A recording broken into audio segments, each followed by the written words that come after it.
like vines in the glow, crafting legends at the Go Variety Show. Raise your glass high, feel the bass thump. In the smoky realm, let your heart jump. Heavily drinking, heavenly smoking. Yeah, we flow in the screen utopia where the good vibes.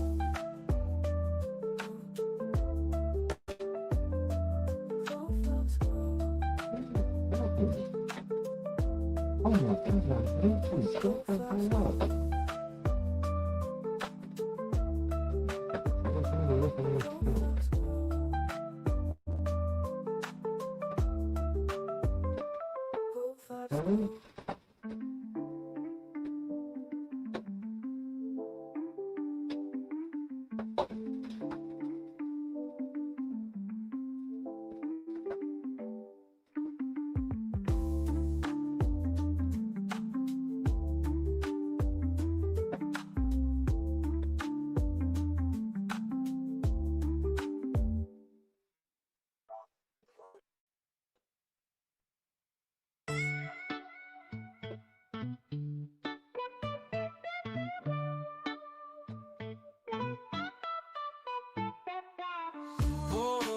Drinking like that flame in a foggy cloud, no need for shame.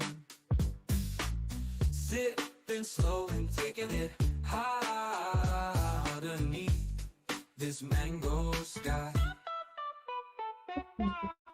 Pass the bottle down the line. Smoke so sweet, it's simply divine. Laughter's echo on the breeze, moving through these coconut trees. Heavily drinking, heavily smoking, living life without a token. In this garden where we'll play for the Grow Variety Show today.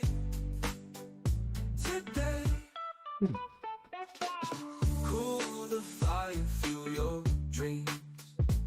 In this life, it's what it seems. A moment long in endless nights, where the vibes are always right.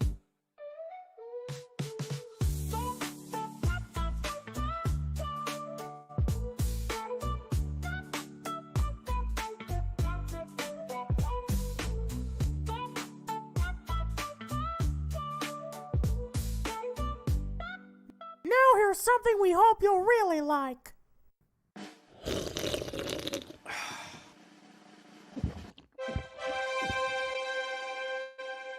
Don't be such a square. Everybody who's anybody drinks. Smoke herb to the haze, smoke haze to the cheese, smoke cheese to the kush. No, probably shouldn't smoke be. kush to the sour diesel. Oh, exactly. And I ain't feeling Chief, I smoke herb to the haze. How are we supposed to follow that? To the cheese, smoke cheese to the kush, smoke kush to the sour diesel. My dog stepped on a bee. And I ain't feeling Chief, I smoke herb to the haze, smoke haze to the cheese, smoke cheese to the kush, smoke kush to the sour diesel. And I ain't feeling Brutal Monkey is right. All the uploading takes hours. How many times do we have to teach you this lesson, old man? And now,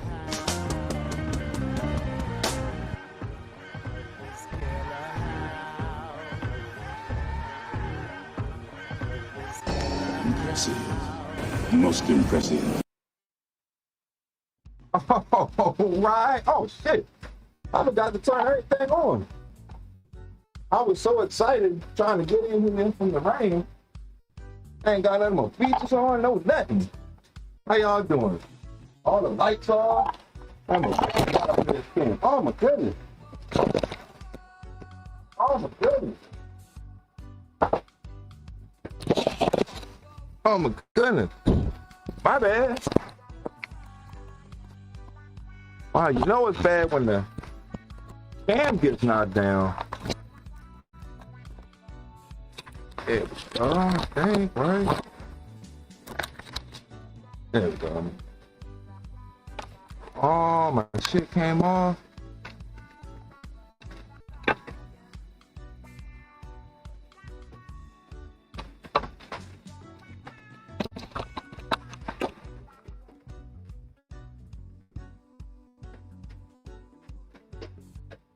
Okay, my bad. Woo! That was not on purpose. Situate this back. Okay.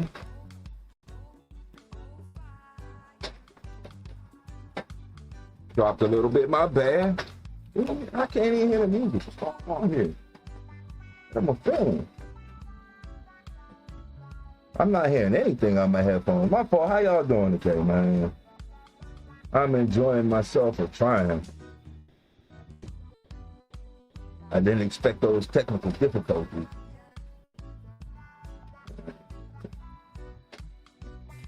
There we go.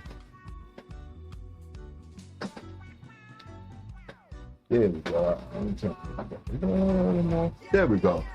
Better. Just work with me. Give me a second. Oh, I messed the cord up. That's what happened. I got my little Ethernet cable going through.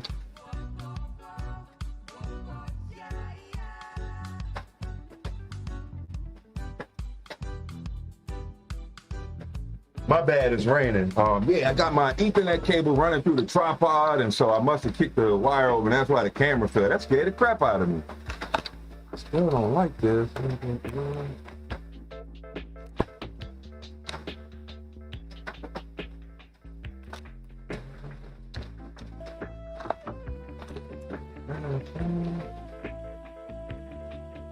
Am I level? I'm not.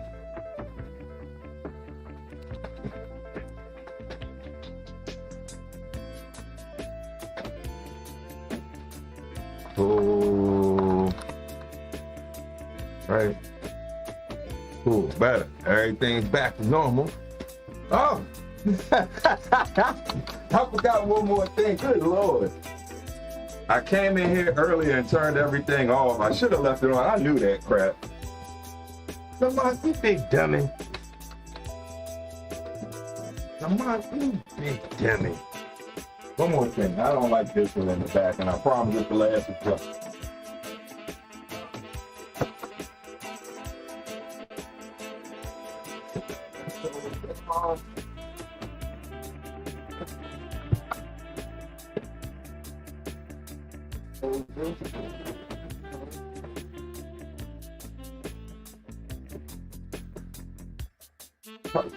Man, that's it. Won't get up no more. Much better.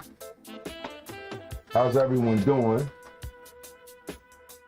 Okay. Everyone's doing great. I see. I hope. I do not have. Let me get the chat up here. That was the other thing I kind of effed up on. I knew I should have said this when I woke up at like 7 in the morning. How y'all doing? And thank you for joining the Saw Stuff Sunday. I'm a little Saw Stuff already. A Grolsch. This is a German Pilsner. Oh, I forgot. I want to start out with a Helles for. Yeah, I'll start with the Pilsner. I like the Helles a lot more malty. Tastes, I guess, more cereal. Mere back where it belongs. All right, cool. Thank you. Thank you for everyone putting up with my crap. Try to get on Twitter or X today. That didn't work. I just knew that was going to be the missing piece to make everything great, and that didn't happen. I ain't even mean to talk about it. I like seeing my beer. I like seeing what I'm drinking. So, and I was up early this morning because I was making some hash brown. And that got me to thinking, who benefits the most from your growing? Now, of course, I want to say me, but it actually might be my wife. Because at this point now, all the larves, popcorn buds, all the stuff I trim off, I would normally just throw that away. I don't want to fool with it trying to trim up some small stuff. But because my wife loves edibles, dabs, like concentrates, I guess, I say she probably benefits more than me. She ain't making me no hash brownies or no cupcakes or no infused pound cake. I'm getting the short end of it. Okay, there we go. So Castle Labs Triumph. That's on how we get the chat up here. Let me see if I need to refresh this out. That might just be all it takes. Nope, that didn't help. Where did it stop? Okay, so the chat would be there. It just ain't there yet. I should have thought of this crap. That's really what I get.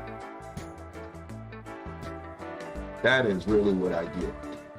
But I hope you all are enjoying yourself. Oh, this music is pumping. Okay, so let me see. Is everything working straight? No, that's why. Okay. So hello to everyone on YouTube. Hello to everyone on Locals, Rumble, Kick, Twitch.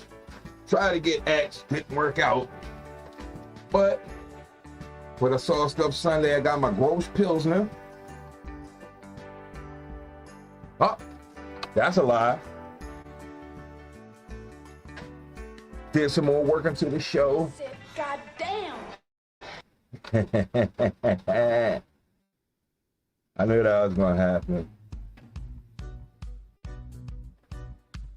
Did some more work to the show, and damn, sorry if that repeated.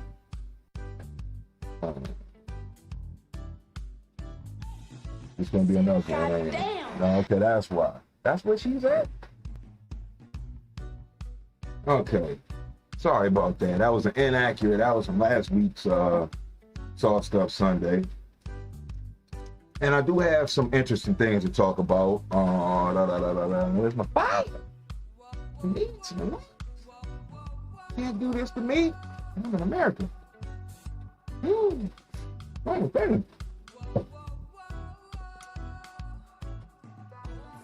Thank goodness I got 50 spares. But I did want to talk about plant training. That's one thing I want to go into. Training like hell outside. Going to plant training. I wanted to go into curing. I don't know if y'all watch the cannabis analysis or anything, but I guess the middle of last week, I was thinking about how long of a cure does cured cannabis need before it's got its full expression of whatever you kind of grew it for. Like the strawberry is where the strawberry is supposed to be, the orange is where the orange is supposed to be, the vanilla hints are there. Whatever the strain was, you're tasting the chocolate. And how long would that take for your curing bud, your dried bud that you're curing and putting in jars? How long would it take for it to reach its optimum flavor level? Then after that, how long, if that is over, say, a year, is there a trade-off between the weed starts to degrade and optimum peak product? And I'm wondering what that correlation was. That's what kind of started everything. I went into that with the cannabis analysis. Then I guess because I had said it out loud, Google listening and eavesdropping showed me some Cannatrol ads in my feed. Not ads, but reviews in my feed on YouTube.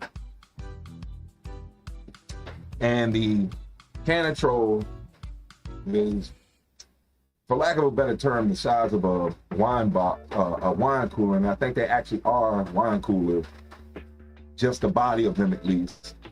And they deal with a different drying method besides humidity. And they claim with the correct setting that within 5 days you can have not only properly dried but properly cured weed. Now the bad part about that is I believe the price tag for the small is $1,600. Yes, $1,600. Now I guess in a perfect world, it seems like I should buy something like that, considering it is, you know, decades worth of investment. So say after 10 years of having it, you're basically paying, what, $160 a year, which is very fair. But as I started to go through the reviews, we'll get to that point when we get there. But that made me go down and actually try and find written reviews, whether on, you know, Reddit, the Cannatrol website itself, just to hear different things about it. Because I am curious if it can cure cannabis in 5 days. I think it is worth the $1,600. Now, I think the downfall of that is it only does about 6 ounces at a time. I think 6 to 8 ounces. But we'll go into all of that. Then, got my notebook, took notes, just so I wouldn't forget. So the curing part, we're going to look into the Cannatrol. Go looking at a little bit of plant training. You know, said always good to go back to the basics. I don't see it. Latte. I hope everything is going cool. Hold on, let me just check. Make sure YouTube is working accurately. Oh my goodness, YouTube is way behind. Please. You're like 10 minutes behind. No wonder y'all won't be commenting like that. It is a heck of a delay coming through. Okay, I'm looking at Rumble Studio, and on a second laptop, I can see myself. It's pretty much, you know, a second behind. YouTube is like 10 minutes behind. A good clock. Okay, also, as far as news goes, I try and keep you up to date, keep things current, keep weed on my mind. Kind of keep weed on everybody's mind. I know that we're growers, so we might not necessarily be in the, I guess, the pop culture of pot. What's hot? What's the new strands out there? What dispensaries is all that? Oh, you know, I'm kind of out of that loop. But diving into the news, trying to, I guess, really more so give us something to talk about. A place to debate the ideas. That's where the news comes from. It comes in. Excuse me. I'm already feeling. So, let's see. Oh, yeah. So I did find that, let's see, will be about my third video dealing with the Virginia state legislation trying to bring in retail sales of cannabis statewide. The previous 2 bills that came across the governor's desk in Virginia, he basically vetoed it and said, I'm gonna veto everything. You know where I stand on it. Well, I guess sometime last week, possibly Friday, Virginia state legislators voted again, and it passed. The bill passed in their Senate, in the Virginia State Senate. So now, what's next is to go across the governor's office for him to sign it into law or either veto it. So I try and basically stick with the topics that I cover. News takes a long time to unfold, especially when you're dealing with court cases. I think, you know, at least takes 3 months most of the time to get into court. So, you know, we're talking about, I guess, from June to October before we really hear anything. And I know it'll get to the back burner or the back of people's minds, but I do kind of want to stay true to what I cover because it was important to me in the first place. Let's see. Oh, cool. So I was going to watch Pimp My Grow. Is a show. I saw it on, I forgot the name of the app now, Social Living TV. They had a bunch of cannabis-related TV shows, well, I guess series. Pimp My Grow is one of them. And I've got an episode that we're going to cover. I believe DNA Genetics is the one that actually pimps the grow. And then we're going to check out Growvolution, episode 4. Oh, episode 1, excuse me. Where we just kind of get to see the commercial side of things from someone I feel who is kind of on the, I guess, out of touch side and the in touch side. And I just kind of want to see what his business is doing. I can't say I was a huge fan of his brother, but I do acknowledge him as a comedic great. And I would like to watch, kind of see what y'all think as well. So the Pimp My Grow would be the more home-grown personal side, and the Grow Beliefs would be more the professional commercial side. So a little bit of both worlds. And then, of course, we're going to end on a good note. That's why I take notes, because I know I'm going to get baby. I get so sauced up sometimes. My goodness. So, how are y'all feeling out there, and who does benefit the most from your growing endeavor? Like I said, I thought it was me reaping 100% of the benefits, but as of this morning making the hash brownies, I realized this thing might be a little bit more like 50-50 or 60-40, not my favorite.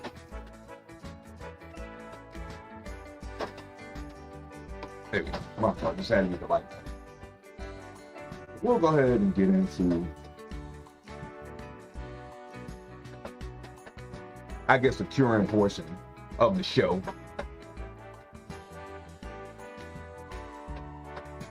Into the curing portion, and we'll kind of go through that. Oh no, don't be there.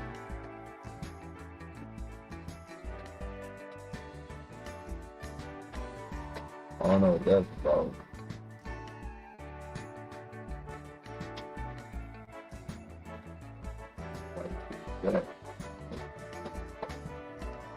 Huh? Oh, is that what happened?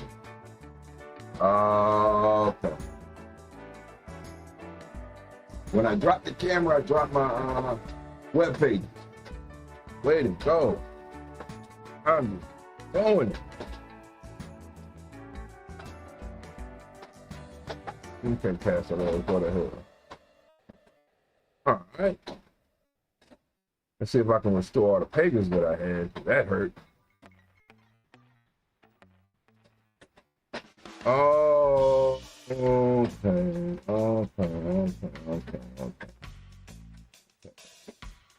I did that. It wasn't a computer. I shut it off when I shut down Rumble Studio. I hit the wrong button. That's what I'm telling you.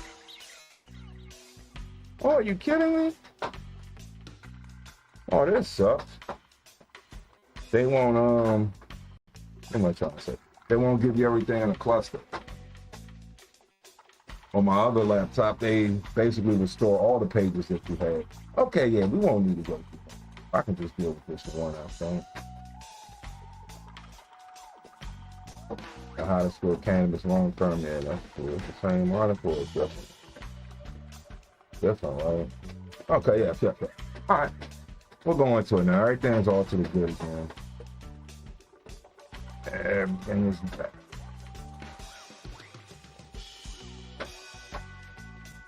I actually love this tune a lot too. Shoot, what? I got everything off.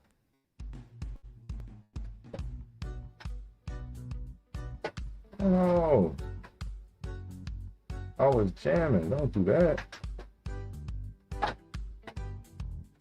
I was really jamming. Hey! Yo, my web pages. Oh, there we go. All right, there you go. Much better. Much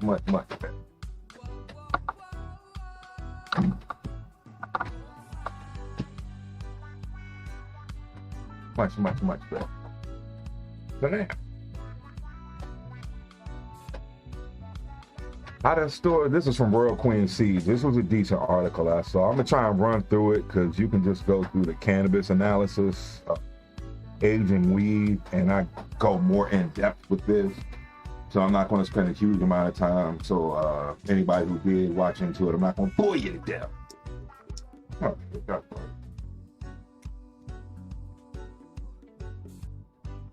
had to use double lighter.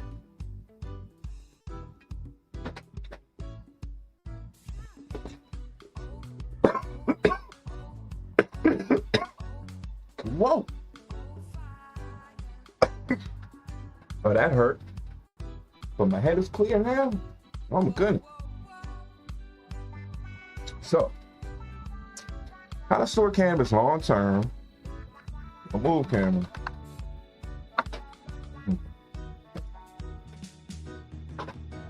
How to store cannabis long term and preserve fresh.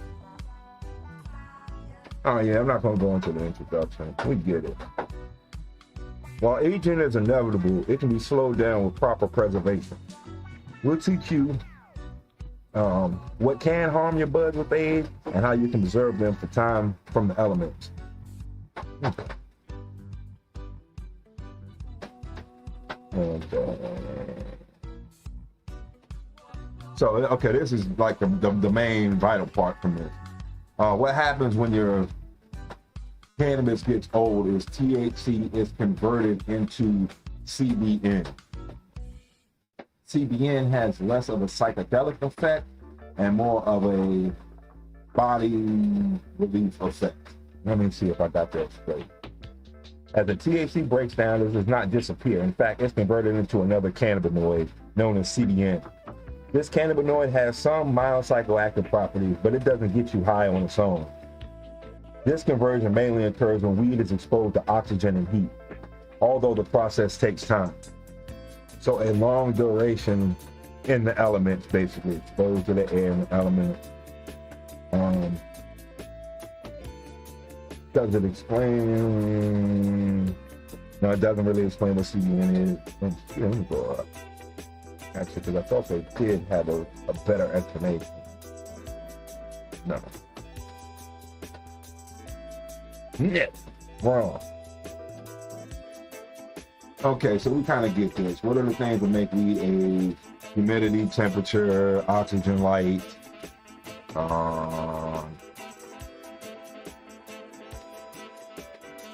Okay, nailed it.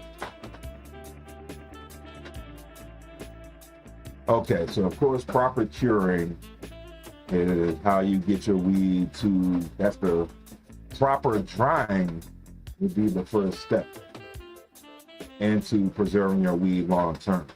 Then a proper cure, I would say, would be the next step, step number 2. Then there are further measures you can take besides that. I believe they're going to go into them, but for the most part, I feel a little more confident speaking about it if I got World Queen seeds holding my hand. You'll want to find a cool, dark, dry spot. Separate your buds, trim off the sugar leaves, and fill mason jars or airtight containers, basically 3/4 of the way full. You want to leave a little bit of headroom for gas exchange, oxygen exchange. Within a few weeks of patience, you'll be rewarded with fresh smokable flower. Okay. They're recommending with that using basically VETO packs, which maintain a humidity of 58 to 62% humidity. I actually prefer 63% humidity, but that's just me. I definitely like the cure with that humidity. I feel that I'm really trying to get to 62%. That is most ideal, but you get that little bit of speed up without it, I guess, basically being a little too wet with the 64 and 65. I feel it's a little too much moisture to deal with. 63 is in the sweet spot of drying and kind of curing chemical starch conversion. But either way, they recommend that to ensure the average temperature is within the correct elements to have the proper cure. Okay, so once they've been sufficiently cured, we recommend you keep them in mason jar. Keep it in the dark. Maintain cool temperatures. Okay, so yeah, that was kind of hot for me, 70 degrees. I actually like to keep mine in the basement or the coolest place that you have in your house. Sometimes that can be a pantry, perhaps in the kitchen underneath the sink, something like that. But really 65, 64% degrees Fahrenheit is what I'm going for. They are pretty much I would say about 15 degrees Celsius. Ensure clean storage.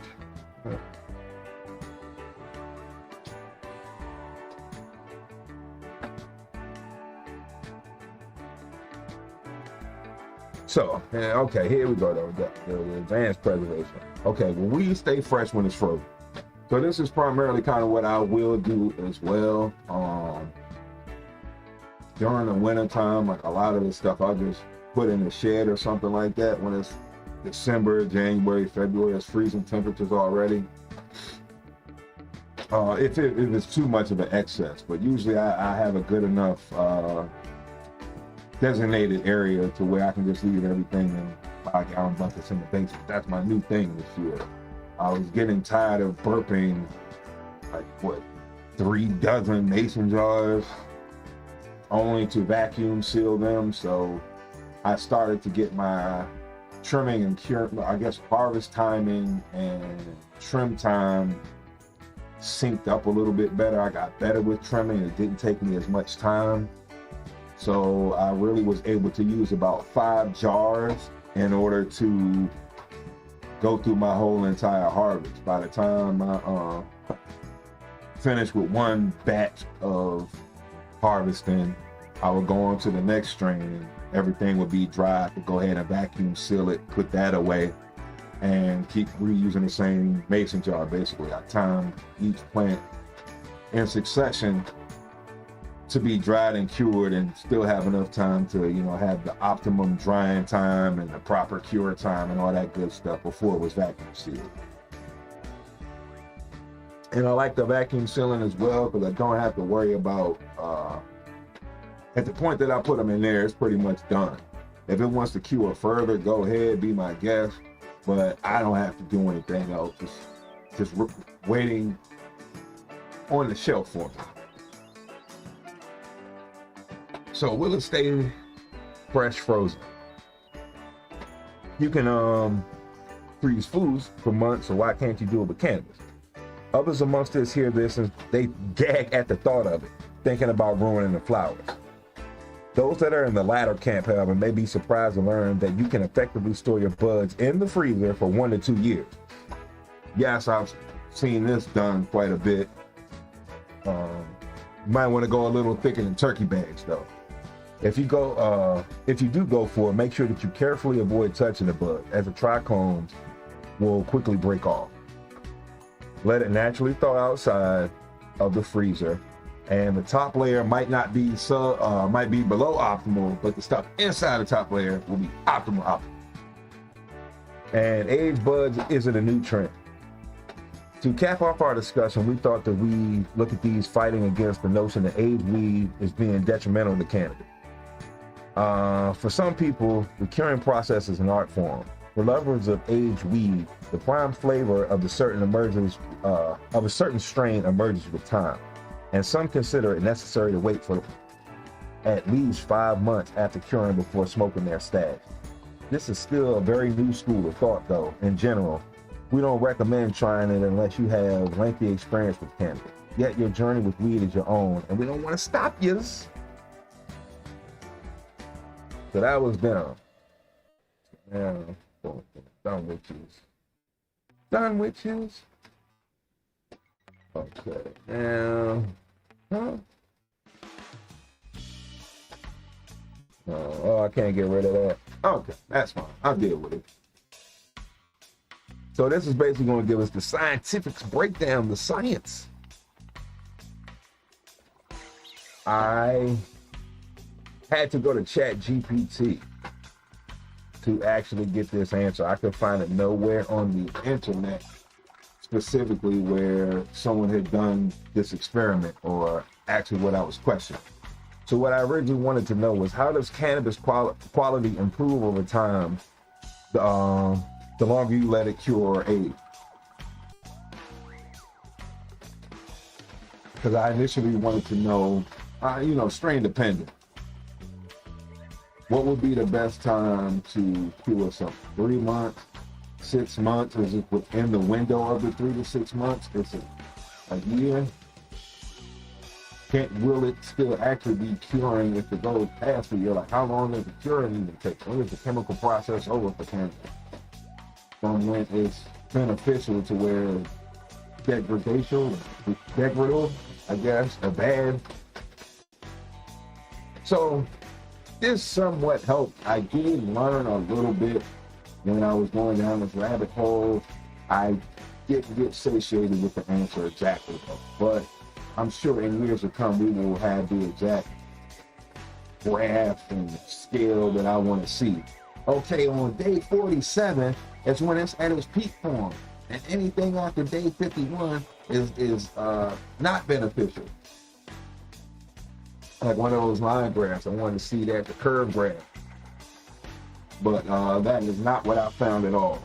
Found a bunch on how to cure cannabis, but I never found anything on what the effects of a cure is at certain increments of time. A month, 3 months, 6 months, a year, etc., etc. I'm doing a double lighter method.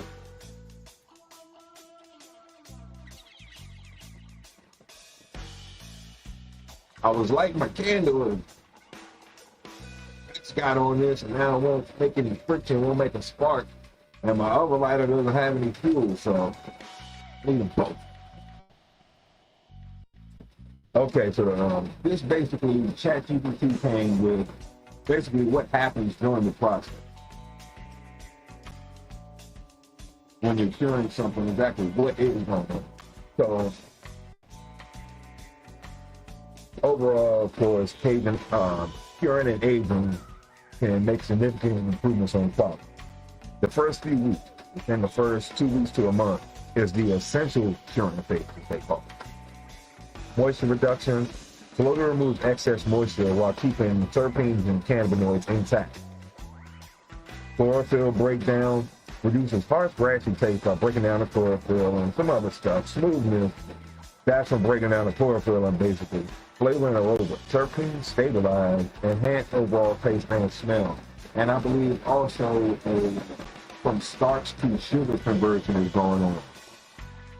Good goodness. Yeah, it really ran. It's like a cartoon.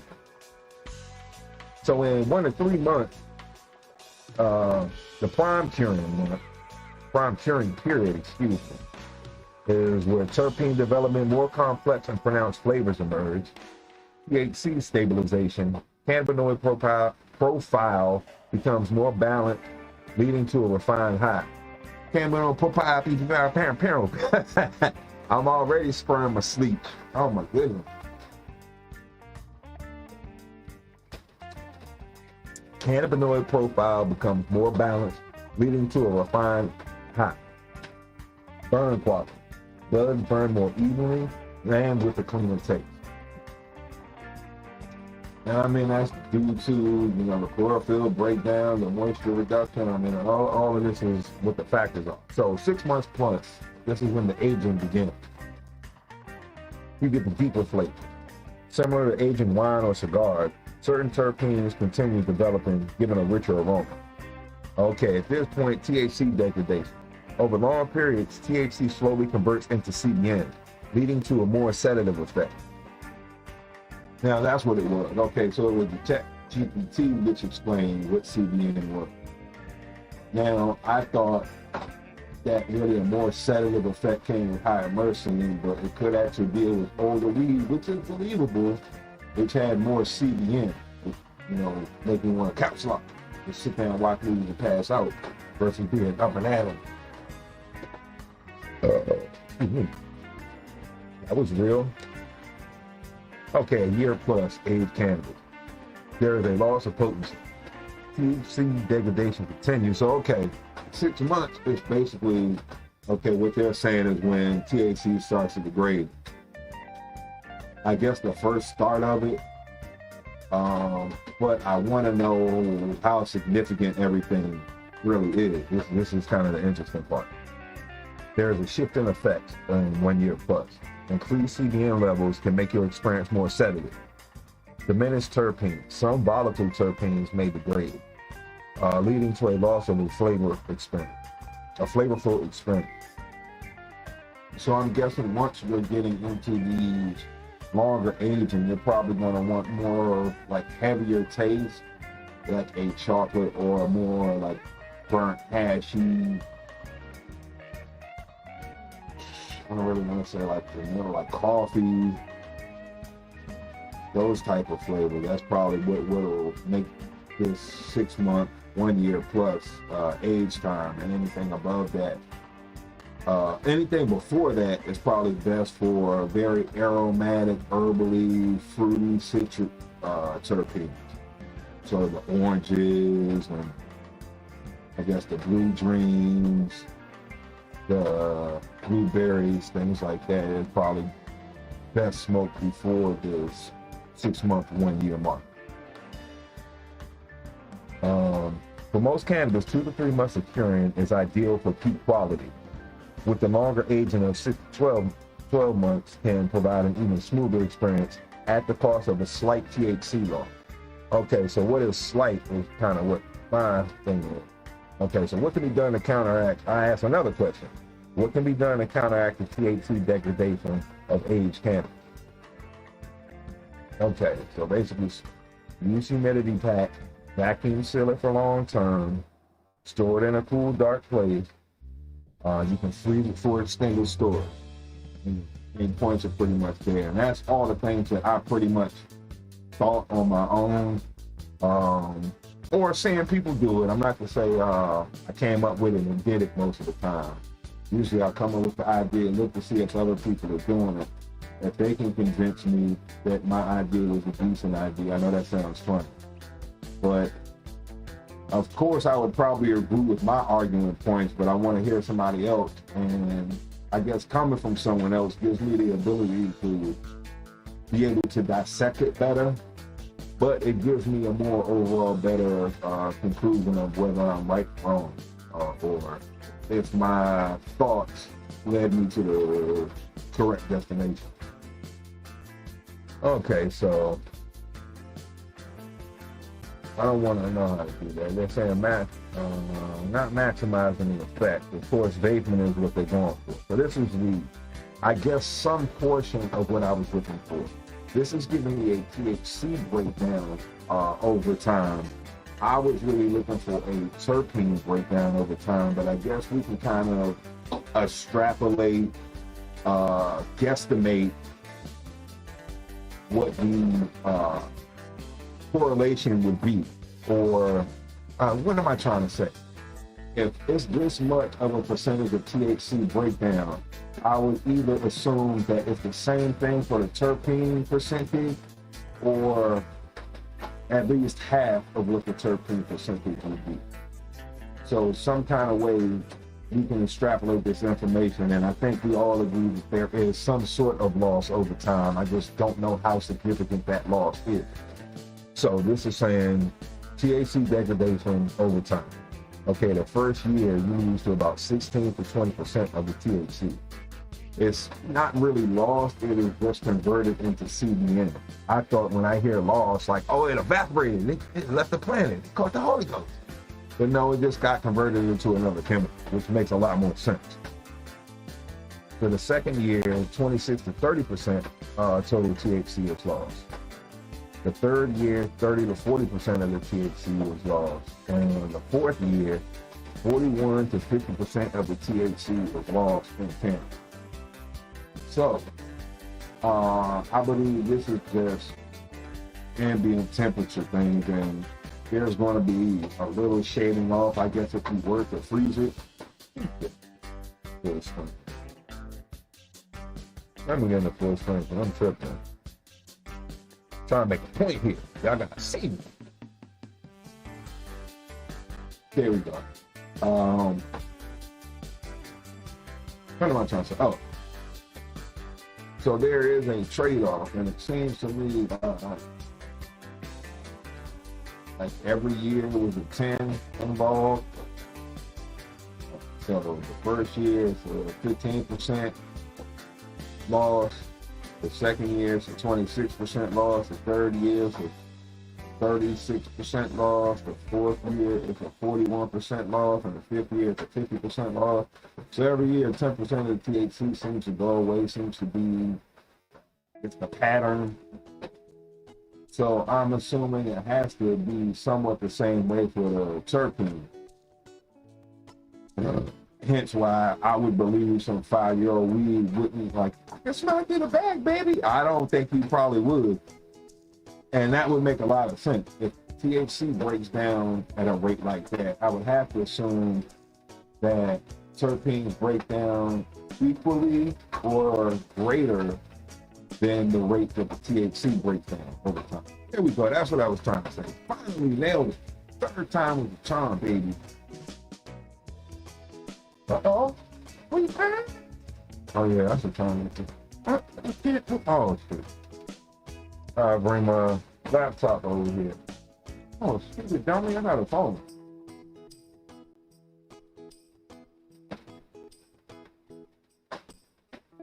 I'm so dumb. Still gotta bring the laptop over. Now I'm guessing this is gonna be Wild Bill and Paul, Think Tech, everyone out there. I hope that was decent. I hope what I was trying to accomplish by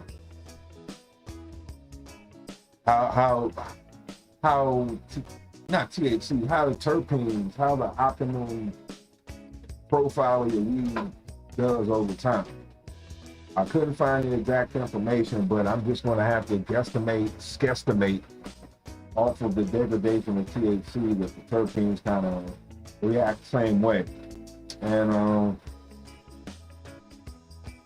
freezing it, I'm guessing like that would take 3 months off of all of that. So, okay, after a year, like with the stuff being in the freezer, probably is in weed time 9 months old instead of 12 months old. So it would take 4 years for the weed to be 2 years old in the freezer. So that's not bad. If a 4-year-old weed is fresh like some 2-year-old weed, that would be great. That's what you're going for, I think. But it seems like after 5 years, with 50% of the THC gone, unless you had some like 35% THC shit, it don't really seem worth it to keep it over 5 years. But I get it. That is still good to know, because the same way people try to preserve seeds, like, okay, I don't want to grow it this year, but 6 years from now I will grow it. I think it would be nice to go back in time, like, hey, you remember that weed we had like 2 summers ago? Now that was the shit. Hey, I got some in the freezer. Now that would be cool. So I do see kind of the benefit of that. But I'm using that as to go into the segue of my Cannatrol portion of the show. What am I trying to do? I forgot what I was even trying to do the whole time. It seems that I ain't live, but I'm definitely live. There you go. Oh, you don't see it yourself. Yeah, Rooted Swamp, this is live. I'm just on a super delay. Thank Tech. Yeah, my fault, Rooted Swamp, this is live.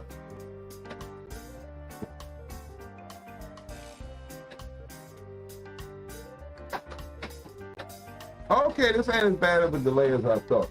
I was seeing myself on the YouTube. This is a delay on my laptop. That's what probably it is. Okay. So it's not YouTube. All right. It's me. It's my bad technology. But yeah, this is a live. Speaking to everyone on Twitch, Rumble, YouTube. Well, you on YouTube. My bad. I was dumb. Let me start over. Action. Talking to everyone live on X, Rumble, Kick, and Twitch. Oops, omit that because X didn't work as much as I tried.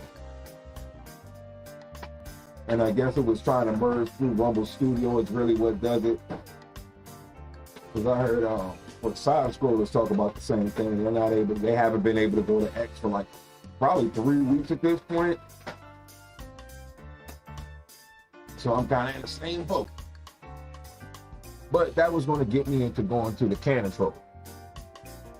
And I had a question. I don't know if y'all have come in and heard the question or not, but from all your growing and, learning and effort and trimming and sweat and growing and mixing fertilizers and all that crap,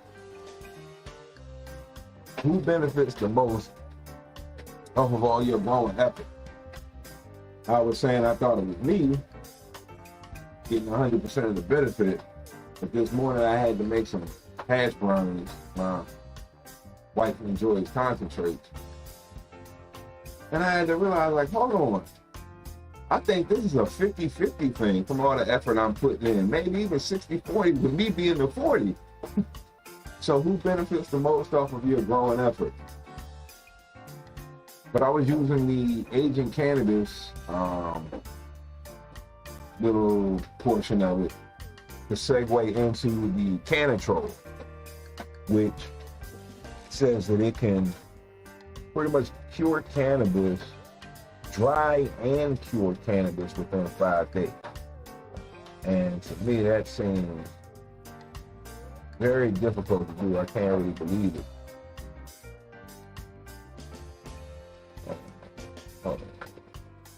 Yeah, okay, cool. Without my review. So I'm trying to do something else.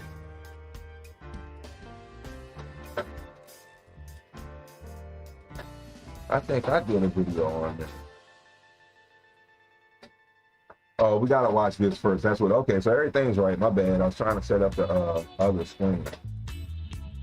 Just to make sure we can smoothly transition and that as smooth as this hasn't been. I knocked my camera over and some more stuff this morning.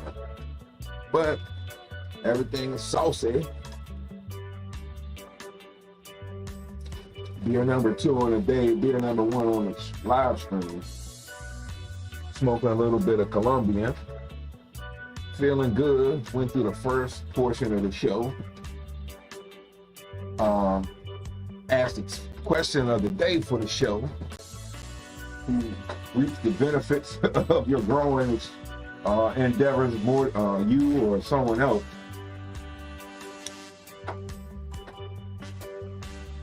And like I said, I think I'm going to lose then. And I'm going to go into the Cannatrol portion of it. Sticking with, I guess, aging, curing cannabis. There's a device for the small version. I have a larger version, I believe it's like 2,400. I might be wrong about that. But they have a device for $1,600 that claims to dry and cure cannabis within 5 days because it doesn't go off of humidity. It goes off of, I forgot the method they use to dry things out, but it's not necessarily a fast one. It's not a freeze dry. And this is going to lead us into, I did some more research on my own to like kind of hear from people, does it work or not? So let's go into it, shall we? I might show this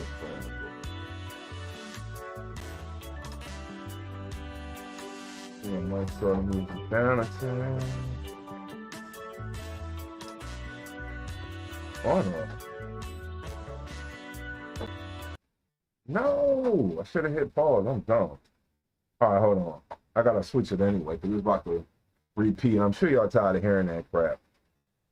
But we're about to watch a review from someone who a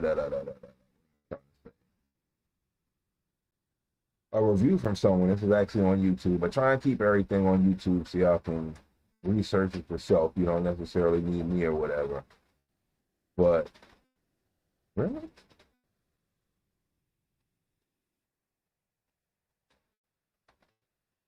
That yeah, you don't need me. You can watch it on your own. It's just kind of my reaction to it. But this was someone talking about the Cannatrol. Then I have a few articles, like I said, where people kind of break everything down. Somebody even like went to the patent of Cannatrol to, I guess, break it down. The internet went autistic on it like it does. And yeah, we got a pretty good breakdown of it. Oh yeah, I thought a real good breakdown. Oh, YouTube. In this video, I'm going to be giving you guys a very quick review of the Cannatrol. It's unsponsored. It's just my personal opinion and my thoughts after using it for the first time. Because I can't hear him. And I'm wondering if Just reset again. Did I? Oh, I was reading something. That's why I never came up. I was about to ask. Hold on. Did I hear the last video? What video? Oh man, what a mother smurfer. Here we go. Maybe that'll help. On the top, Sam. What's up, YouTube? In this video, I'm going to be giving you guys a very quick review of the Cannatrol. It's unsponsored. It's just my personal opinion. Okay, boom. I'm going to stop it on that portion of it.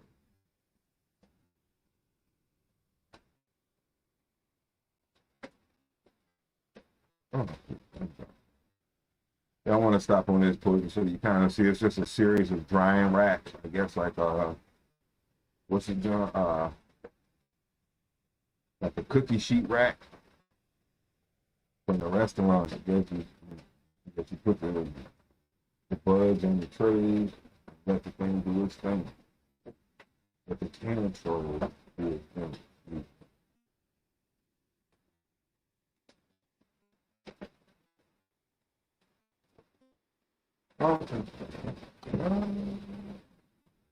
Hold on.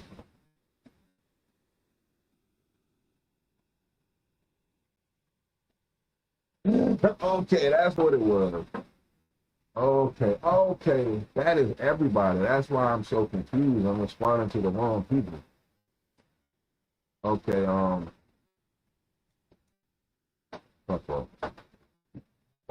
Rumble Studio, you can see everyone. I just got slammed on Twitch. They was like, hey, you can get more viewers by something.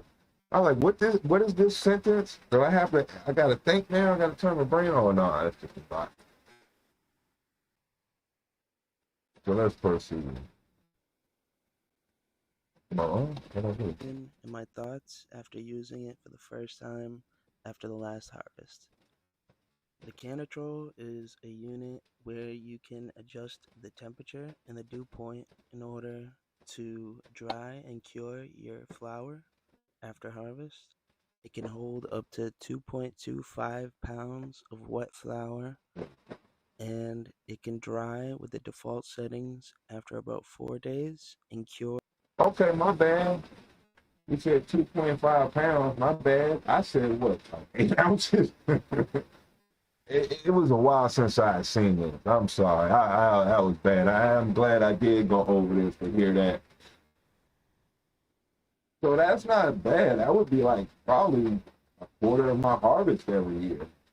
And for it to be ready that fast, cause that's like my wife's problem. She hates when I run out of weed, because then we're like as soon as I cut it off, I gotta put it in the microwave or some shit like that to dry. She hates that shit.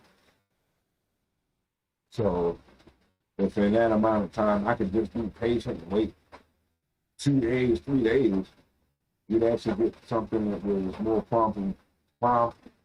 comparable to what we're used to versus some harsh jailhouse method or whatever.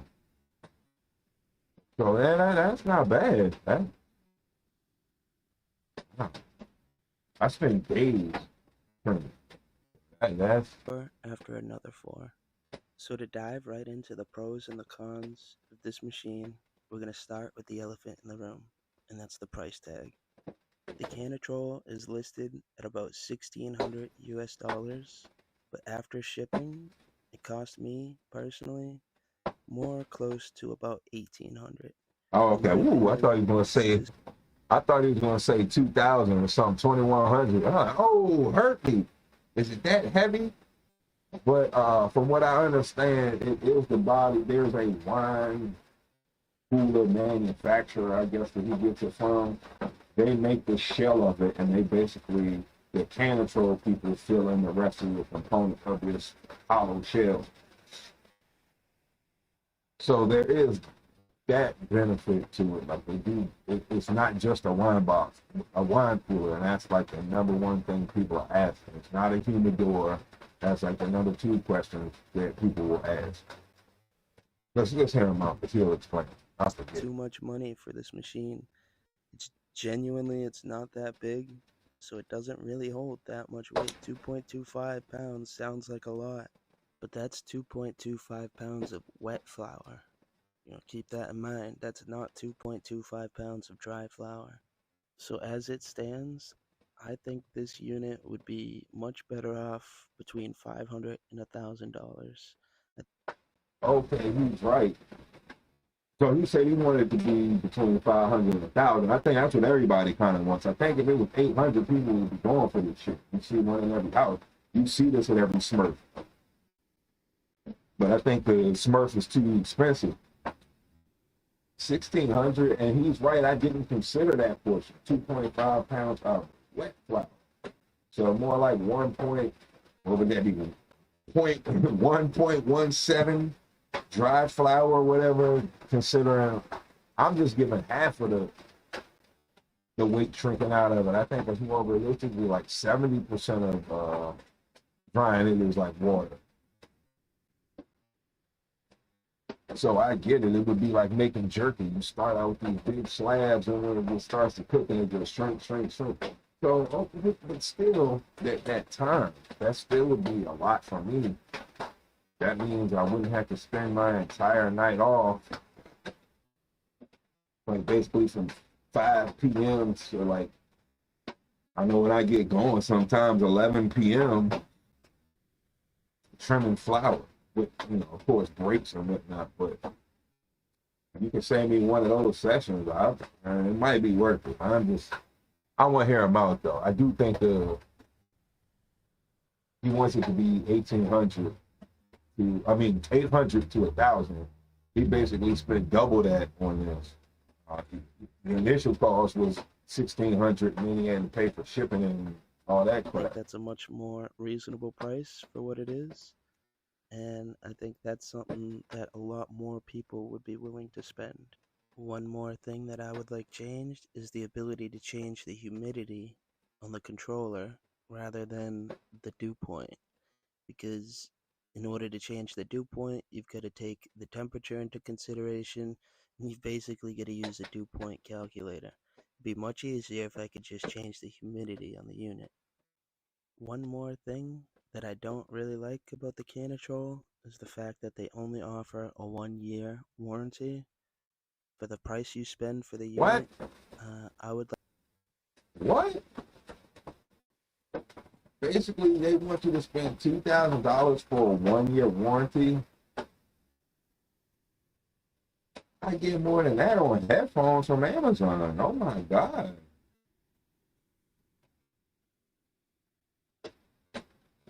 Like if you get some good earbuds, like some $70, $100 earbuds, they give you more of a warranty than 1 year. Not to buy a Chiron one either. I mean, like the company itself. Wow, it's like a 3-year warranty or whatever. Jeez. Yeah, there was something, I know I'm old, but from the 80s, it was kind of like, what was the thing? Money back guarantee. Like, if you're not satisfied, get your money back. That was a big thing. I think that tanked a lot of companies because a lot of people weren't satisfied with the product. But stand by your work. I agree. If you got, like, what's the thing? If you're telling the truth, then you don't have to worry about being a part of the lie. If this is a quality product, you could extend it for a lifetime. Like even car manufacturers, for a 10-year warranty, like they'll at least stand by the product for that long. 10 years, 100,000 miles. Yeah, I mean, come on. 1 year, that's creepy. That seems like a predator tactic. I'd like to see that be 3 years, personally.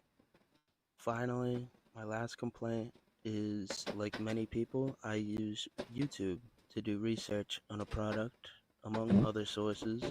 But I think YouTube's a good site. You get some... Exactly why I came. You're exactly right. That's exactly why I went here. To basically find him. To find his review, to hear that. He paid for it. Like, we've seen it in action. We got it on the plate. So this is really an honest, good review. Good unsponsored reviews from people. You get some sponsored reviews. You get to hear what the company themselves have to say.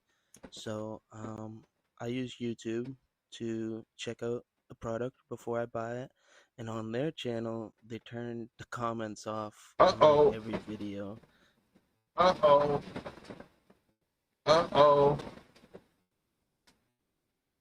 He's gonna say it, but yeah, turning the comments off is the kiss of death.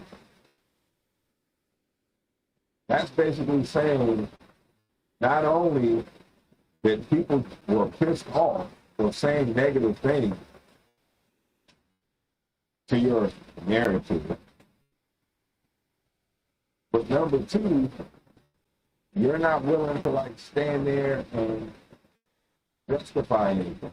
You're not willing to stand on the hill and like if you're willing to sell the 1,600 product, if people are coming in and you're saying negative things, they should have the words to say it.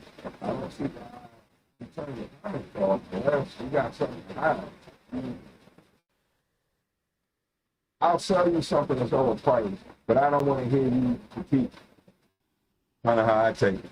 Turning the comments off is a kiss of death. That means people hate it pretty much. And for me, at least from my perspective, from a customer's perspective, that was an immediate red flag. It kind of got me worried before I even made the purchase because I'm thinking, you know, what are they trying to hide? Why don't they want people to have a conversation about their product? Now let's get into some of the advantages to owning a Cannatrol and why I'm actually happy with the purchase that I made. I initially decided to buy the Cannatrol because drying in the summertime, specifically in my area, is a nightmare. It gets very, very hot in the summers and extremely humid, and that makes maintaining 60 degrees Fahrenheit and 60% humidity nearly impossible during some months. So I decided to get the Cannatrol so that I could actually have complete control over the environment while I dry and cure, regardless of the ambient temperature and humidity. Now, as many of you know, I only have one grow tent. I have one 4x4 grow tent that I use for all my growing.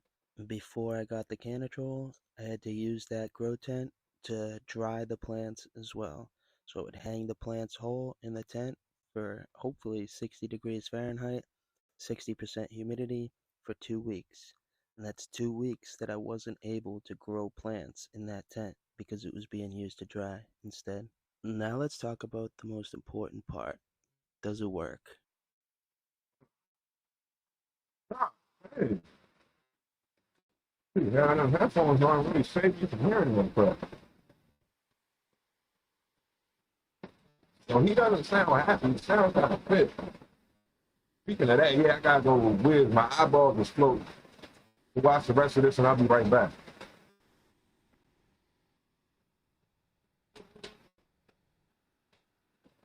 After 4 days on the default settings, these flowers got a full, complete, and even dry. And I know 4 days doesn't sound much, especially when we're made to believe that the best dry is a slow dry. These flowers smell, taste, and work just as good, if not better, than any plant that I've ever hung upside down for 2 weeks. So while I admit the machine is very expensive, it does work.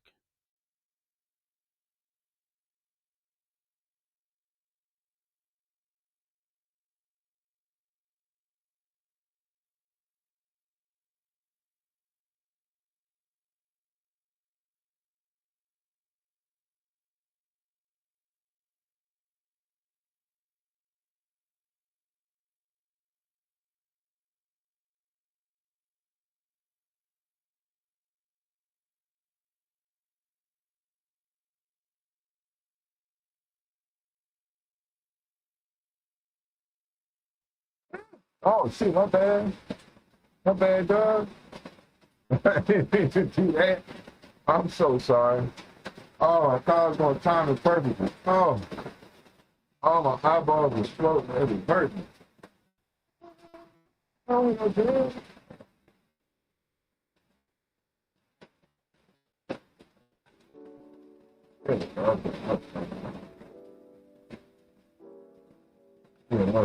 My bad. Oh, my goodness. Super soaked out here. and my little trust me umbrella waiting. I knew this was gonna happen. I didn't know it was gonna be this bad. Almost turned the umbrella inside out.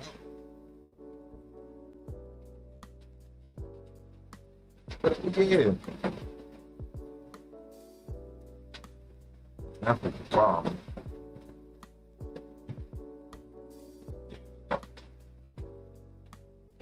Let me come back to that. Been working on the show a little bit, kind of seeing stuff and just trying to make it look pretty and be prettier. And the reason I'm bringing that up is the segue for body count number 1.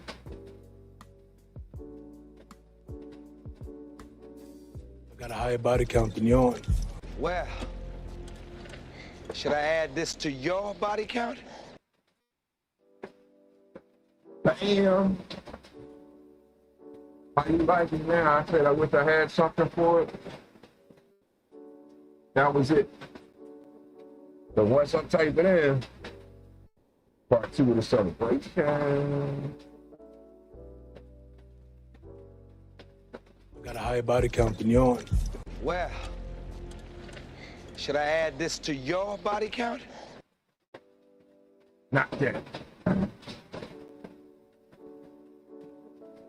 Hold on, wait a minute. That is Essaie de checker it out. body count. Tiens, un litre de polaner. Qu'est-ce qu'il y a? There we go. Body count.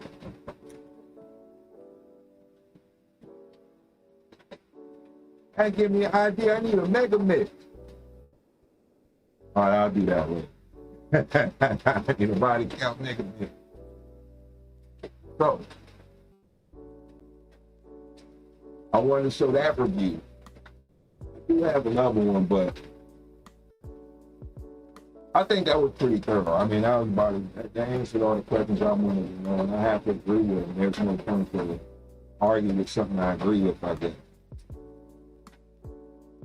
The cost we can't get over is $1,600. Shipping and everything, we basically paid about $1,800. I thought he was going to say $2,000, and said about $1,800 to get it. It drives 2.25 pounds of flour, that's wet flour. So I guess half of that is 1.17 pounds of dry flour gets done in there in about 5 days. So you can't really adjust the humidity, you can't adjust the dew point. If it was $800 to $1,000, people would like it a lot better. And it's a red flag that they turn the comments off on their YouTube channel for Cannatrol. And I agree with all of that. That's scary. I mean, I think ultimately, and I mean, I've seen the Cannatrol on what the Mr. Grow It podcast. I've seen him on, I forget what trade show. I'm going to guess it's Future Cannabis Project.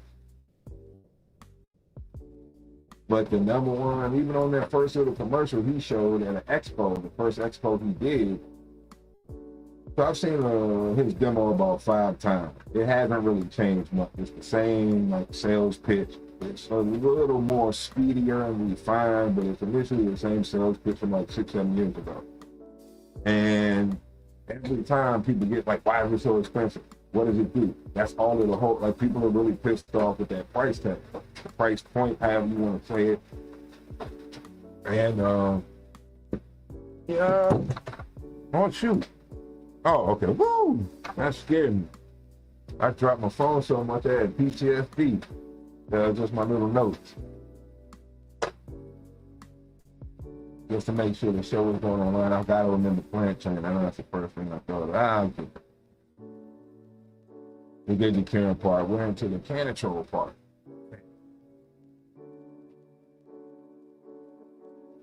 Yeah, man. So this is polymer. This is a unit Hellas.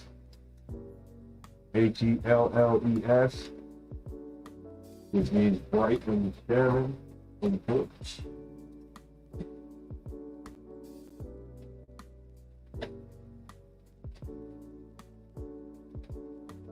And we'll see the difference in color. For the Pilsner we had, this should actually be lighter than the Pilsner. The Pilsner is a Czech beer. The Hellas is a German beer.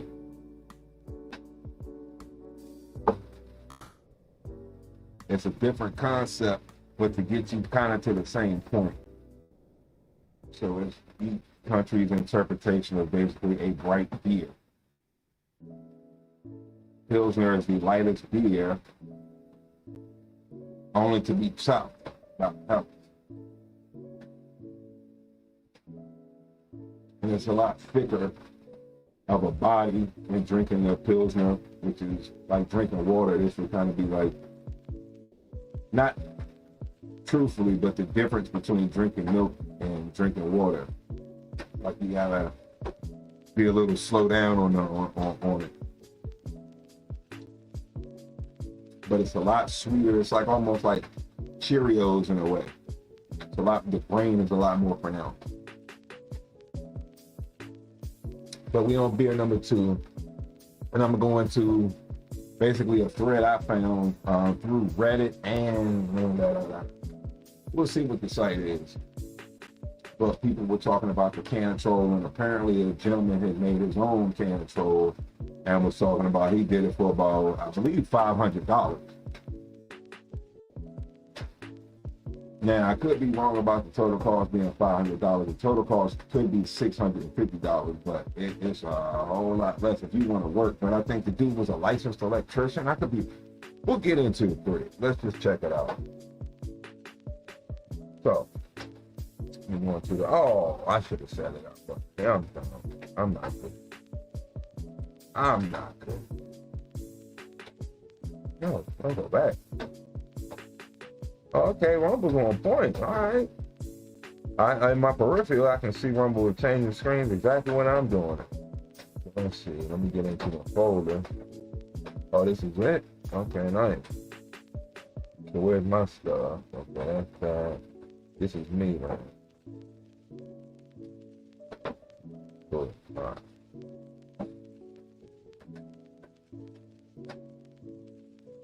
Okay, so that's the Cannatrol right there. Oh, shoot. Where am I at?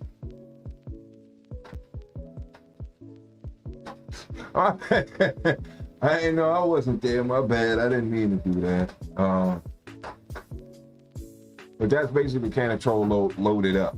And realistically, the owner of it said you can leave your cannabis really in there indefinitely.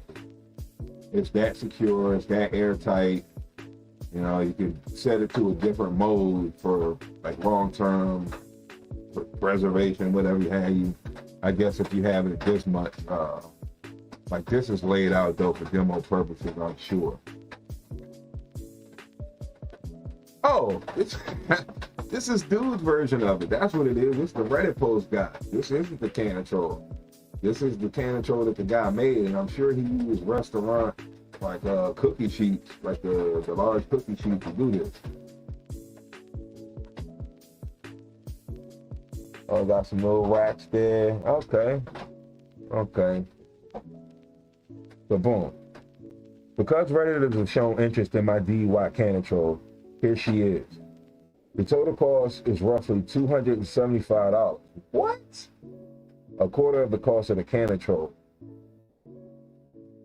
Driven by AC Infinity Controller 67, the probe sits inside the Coolatrol and tells the thermatic dehumidifier, a Pole Schmidt, that's the actual part, when it turns on and off.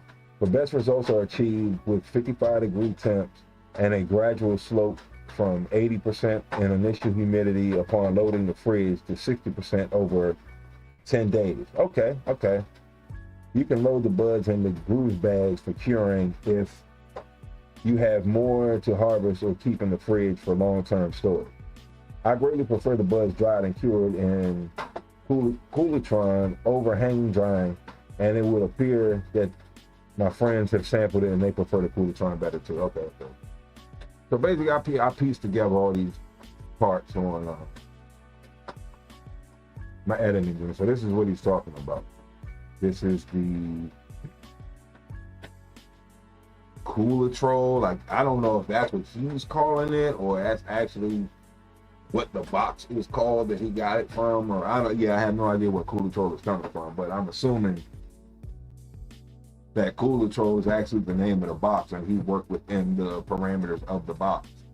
And he added a AC Infinity humidifier and a dehumidifier probe, and with over 10 days gradually changing the temp. That was the other thing about the Cannatrol. You did have to gradually like ramp things up on it. It wasn't hands off curing. I forgot about that portion, but he did it for $275. I was cheap. So there's no telling how old this is. I've seen you do promoting Cannatrol for, like I said, about 6-7 years now. So this could actually be, 6-year-old article. I'm sure things have jumped up since then, but like, let's say it's even $500. That makes it extremely reasonable. $500, $600. I was saying, I think initially I said that. That still makes it very, very reasonable to try and make it yourself if you're really into that type of thing. But I mean, he said it takes about 10 days. To me, that seems about the same amount of time. Then you gotta have the downtime of building this and putting this together to make it even function. So it also looks like, to me, that might be about 2.5 pounds. 2.25 pounds. Yeah, I had to do it in video form because when I tried to pull up articles before, for some reason it wasn't working. I don't want to go through it again. It is true for all compressors and just the antifreeze ones. I would assume that the latter would be. I would assume the latter, but would love your insight. So probably he's saying, do I need to get just a plain compressor or antifreeze one? Antifreeze fridges can employ a Lotus drying method, but I don't know what the Lotus method is, but I'm guessing just the way that it works. It blows cool in front of a fan and blows it out. That's how a refrigerator works. It pulls from the freezer part and blows it over to the refrigerator part. Both regulated by thermometers to kind of kick it on and off. To build an efficient dry cure machine, thermoelectric fridges, aka wine fridges, is what you're looking for. Be careful, as not all wine fridges are thermoelectric. Stay away from dual zone as well. So he's basically going straight to the heart of it, because that's really what the Cannatrol is, a wine cooler. And the guy has no qualms, the owner has no qualms about saying that. Okay, there we go. So this is the actual part right here that he uses to convert the wine fridge, the thermoelectric wine fridge, into basically a drying and curing machine. This fits inside the wine cooler. I'm so happy to see this. You seriously are going to make my life so joyous. You can achieve what I'm doing. My harvest is in the next few weeks. So, okay, he got the wine cooler and he's got the little probe for the part to, I guess, basically make it operate and do its little curing and drying thing. Okay, I want to keep going back. Okay. So, dude, check the patent. Vapor pressure control system for drying and curing product. A system to control the conditions of an aging room, also known as condition space, for products in which independent feedback loops control the dry bulb temperature and the dew point while controlling the difference between the vapor pressure in the room and the vapor pressure of the products being dried, thereby controlling the amount and the rate of water or water vapor loss in the product, and therefore controlling the quality. The system also including targeting controls and a thermoelectric cooler and lighting controls. Okay, so this is 2022, the date of the patent, I guess, for the Cannatrol. I know it was patent pending, so I guess it went through then. I don't, I'm wondering exactly what that's significant of, but we're gonna find out. Okay, I should have trimmed it smaller. For context, I'm a licensed electrician who is mechanically minded and like these research to learn.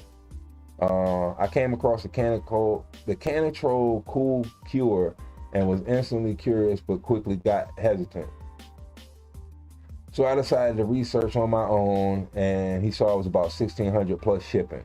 I needed to know the justification for the pricing.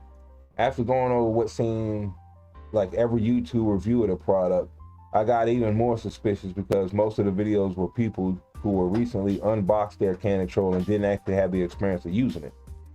And that is truth. When about a year ago, I was surprised I found the 2 reviews I did. It's actually a third, but the dude is wearing basically sunglasses and a mask in the third one. And he was just so pro Cannatrol that I was like, I don't trust this. This could be anybody. This could be the owner dressed up in a mask trying to act like he's somebody else, because it's all praise at this point of it. And I would rather hear somebody. I trust the guy we listen to for the fact he didn't really seem like he was a personality.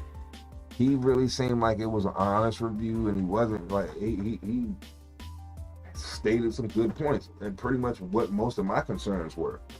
So this thread kind of leans on into that. This licensed electrician is pretty much questioning the justification for the price as well. Co-founder and inventor David Sandelman appears in lots of these videos, repeating a lot of the same information about the technology and how expensive it is. To be clear, he is extremely knowledgeable and appears to be an expert in all the atmospheric controlling he has accomplished. His resume backs it up. He appears to have worked on the tools and has had a lot of the experience in the concept and design. On Cannatrol's website, they have a lot of cluttered information packed tightly, but eventually I saw they posted their patent information, something I was going to find regardless. Okay, so he was going for the patent. That was smart. He just went straight forward, like, you can't lie about this. How you justifying it? And okay, well, let me see your patent and I can determine whether it's worth it or not. That was really slick. It appears to have been filing patents since the 1970s and has quite a few. After reviewing the patents of the patented vapor technology, I learned something more interesting. He didn't invent a new device. The device is a patent on... The device in this patent already exists. What he patented was basically a schematic drawing of all these existing devices working together. His patent covers controls. And in world, controls basically means regulating and managing the operation of an electrical circuit by turning it on and off. It is the name of the company, Cannatrol. And it's in the name of the company, Cannatrol. He's right. Yeah, he's right. He's right. He's saying it right there. So he's basically saying he didn't invent anything new. He basically put the things together, 3 things that already existed together, and basically patent that. The 3 systems that already existed working together. Okay, good to know. It's a sealed space with a moisture source with a drain hole. The remaining beams are devices and the remaining parts are devices and sensors and a fan and a light bulb, a dielectric heater, and 2 sensors.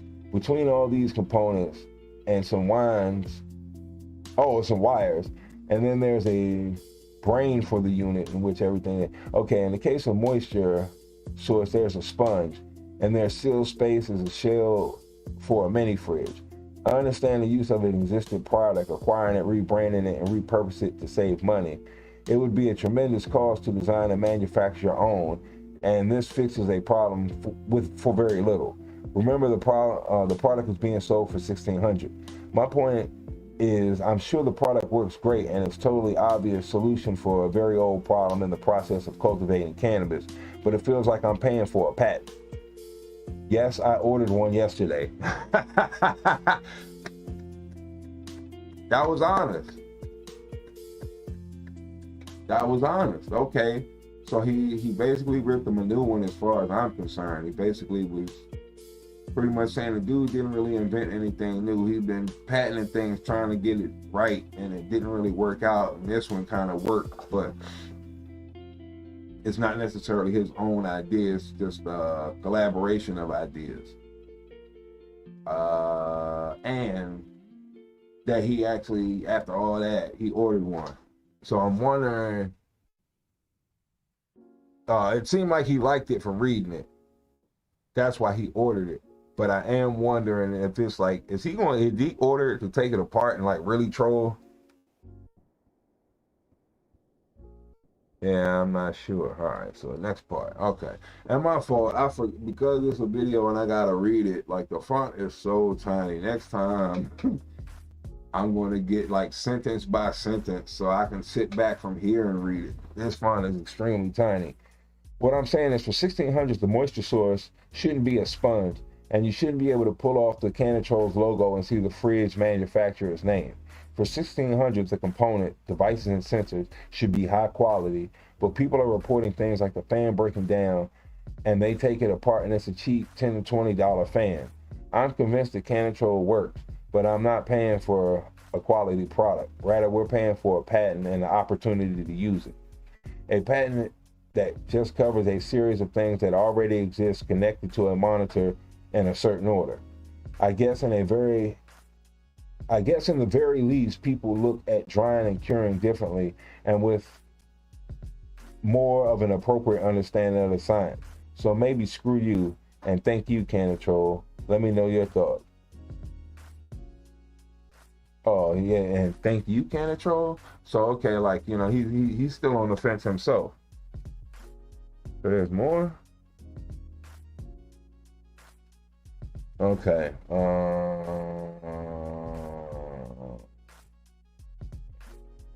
Okay. So unfortunately, the way slight improvements or even mild documents change can be considered novel for the U.S. Patent Office. I'm guessing that is. It's somewhat standard. I wish they would put more care and concern in the quality components or drop their manufacturer suggested retail price, but unfortunately, that goes with what's considered good business practice in American society. I don't know, I may be cynical, but that's what I've come to learn. And I get you, profits over everything. He's kind of right. I'm pissed off with that myself. Regulate everything. Okay, so the mini fridge. $100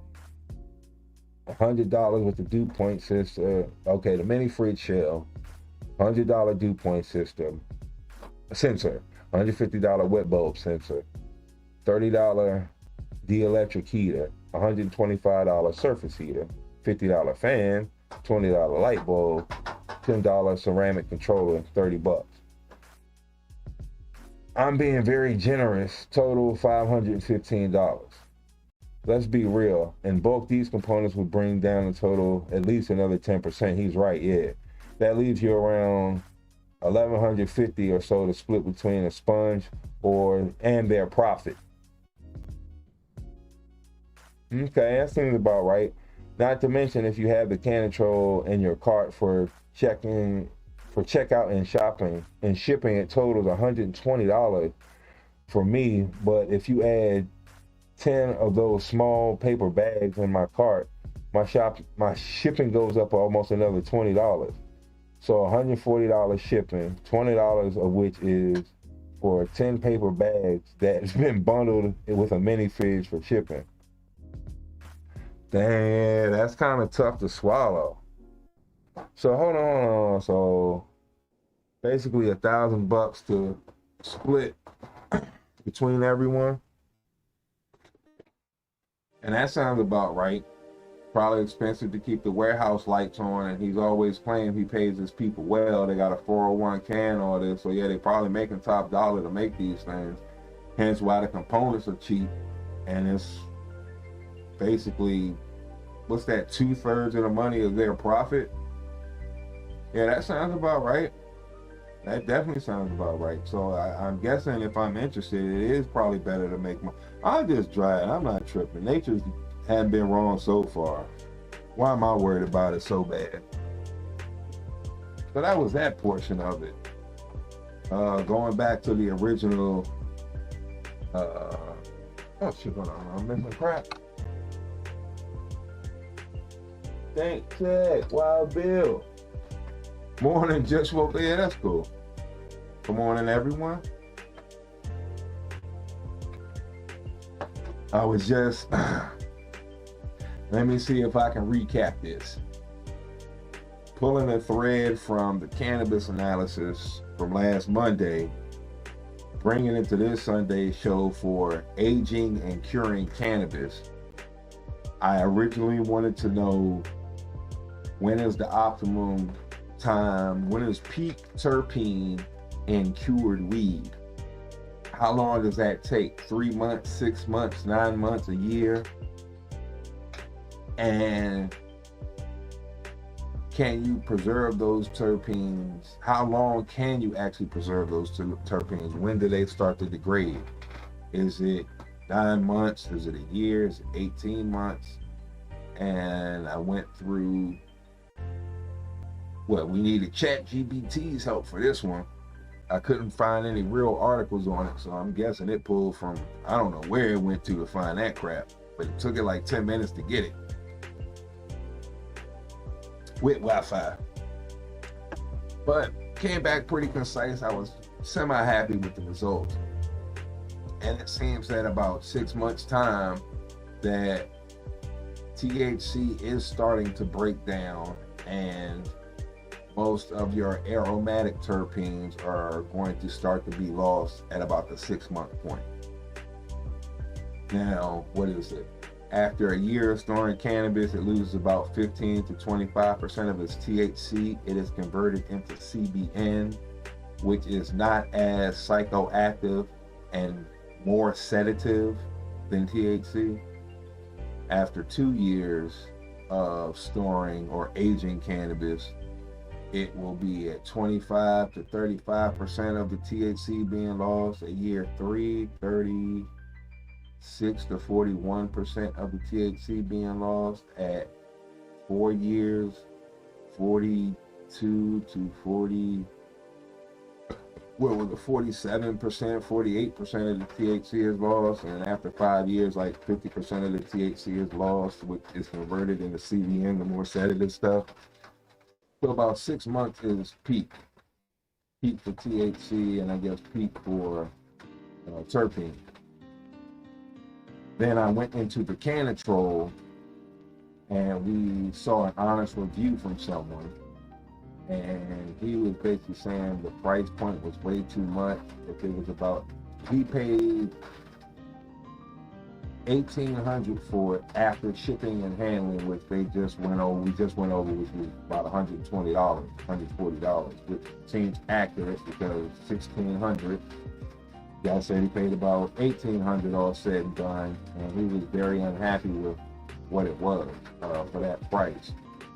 He wanted around $800 to $1,000. That seemed more reasonable. So then we went to the authentic internet to break it down, and we heard from a mechanical engineer who went to the patent, just tried to justify the pricing of what the Cannatrol was, and he went listening for parts. And he also mentioned that if you buy these parts in bulk, that will, at least drop the cost down by 10%, at least. Oh yeah, you definitely will be better off buying pallets of things than you will individual bags. So,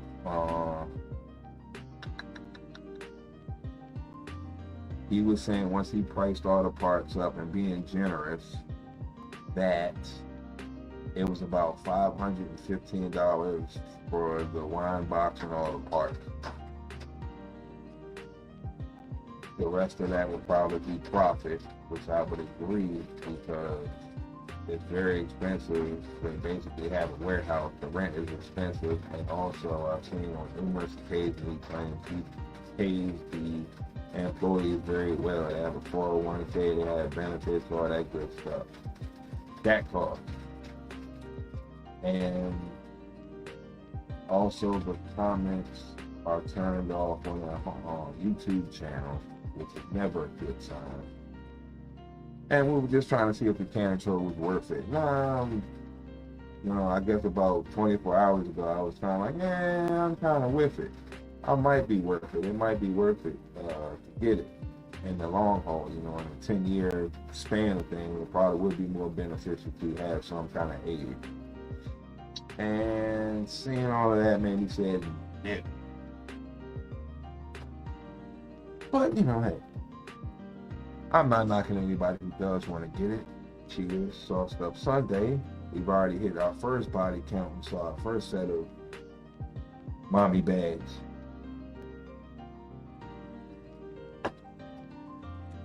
And then, oh Lord, more reading. Yeah, more reading, baby. Oh, but then it's cool. I get to watch stuff. Good. All right. That's fair. So then I was going to go into the news portion of the show, Sauced Up Sunday, where what the heck? Okay, Virginia legislature. I've done a separate video on this. We talked about this probably 2 weeks ago, where pretty much 2 Democrats in Virginia keep writing up proposals to bring retail sales of cannabis to the state of Virginia. The Republican governor, I believe Youngkins, keeps vetoing the bill. It's already been vetoed 2 times. I believe, I'm going to say Thursday or Friday, the bill passed in the Virginia Senate is going to the governor's desk to either be voted into law or be vetoed once again. And he basically has said that everyone knows where he stands on cannabis. He's not going for it. So at first I was on his side with the home growers, but after reading this again, it was kind of like people of Virginia don't go, I don't know who to go for now. And kind of interesting to hear about it, quite honestly. This is, I try and stay on top of the news articles I cover, so this is it. This is it.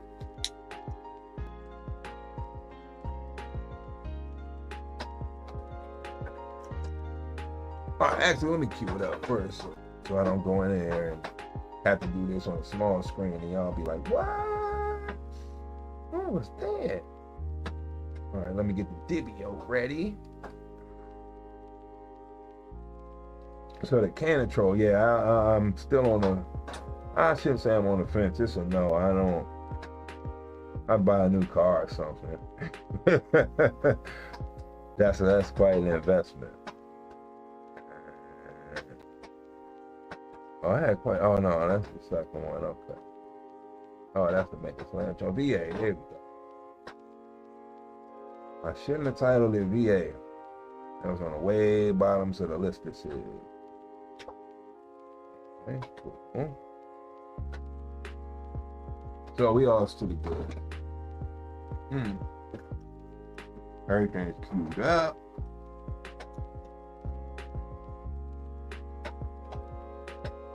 And then also I forgot, question of the day. I try and ask one every show, just to kind of get a general consensus. Who benefits the most from you growing cannabis? Now, I was saying yesterday, I would have said 100% me. I made some hash brownies for my wife this morning, and I had to rethink that. I actually went from, this is at least 50-50 to, I actually think I might be 60-40 with me being the 40. And I'm making quite a bit of edibles and can of butter and baking pound cakes and cookies and So I think she gets a lot more benefit than I do out of it. But it's all, yeah, just curious. Yeah, and I'm glad y'all came through. Thank you very much, too. I should have said that from the beginning. Cheers to everyone. Another Sunday. Another cool Sunday. It was raining like heck. Oh, man. The Armageddon wave.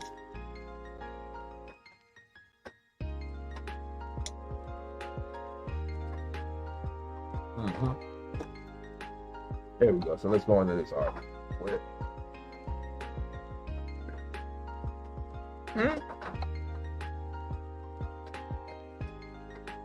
There we go. I do the same shit. No. Pull back. There we go. So, Virginia legislature approved cannabis retail sale bill. So in Virginia, yeah, they going for it. The reason I was against this is the governor is on the side of you're already allowed to grow 4 plants in Virginia. Possession has basically been deregulated. So he would rather rely on the people. That's his philosophy. From all the news that we do, usually we see, just like with any industry, cannabis has its own, pesticide, disease, breakout problems of its own. Most of the time we're shielded from probably quite a bit, half of the things, because most people are on just the flower side or the end result side of it versus buying clones or what's the joint, latent virus or whatever, HLV, I forget what that is. But basically a disease that is within the DNA, you need a tissue culture to cleanse the disease out. You got to start the DNA all over. But that pretty much has stricken people. A lot of nurseries, a lot of different strains have pretty much been cleansed because of that.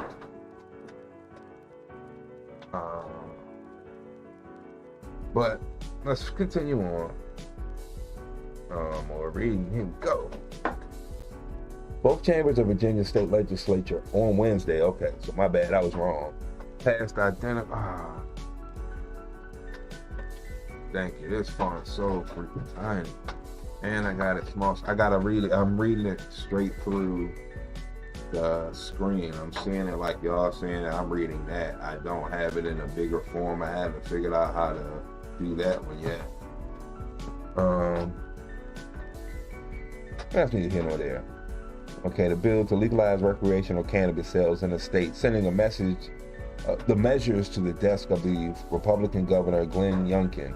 The Virginia House of Delegates voted 53 to 44 to approve SB 97, a bill approved by State Senate late last month. And the Senate, meanwhile, lawmakers passed the House version of the bill, HB 2485, by a vote of 21 to 18. So kind of almost similar numbers in a way, according to a report from an online cannabis news outlet, The Marijuana Moment. If signed into law, the bill would legalize the purchase of up to 2.5 ounces of recreational cannabis by adults aged 21 and older. Sales of recreational marijuana would begin no sooner than May 1st of 2026.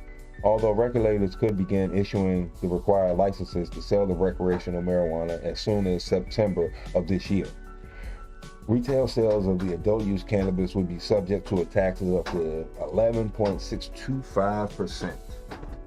So that was, to sum it up in a nutshell, kind of why I was against them, actually. Like, y'all went for money first. Like, think of the money we can make. Think of the money. Okay, yeah, somebody wants to skim off the top. That's what this is about. Trying to create a problem where there might not be one, and you got the solution.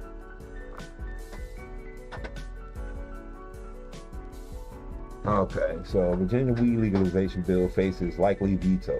The bill now heads to the governor's desk, where they face a likely veto from Youngkin, who has indicated he will not sign legislation that legalizes retail cannabis sales. When asked by Virginia public media late last year if Youngkin would veto a cannabis retail sale bill, Christian Martinez, a spokesman for the governor, said, "I think you can cite the fact that time at time again, he has been very clear on that." Okay, so his flunky basically spoke for him. Snooky, do work. Okay, Governor Youngkin's opposition to these pragmatic measures is completely out of step with Virginians.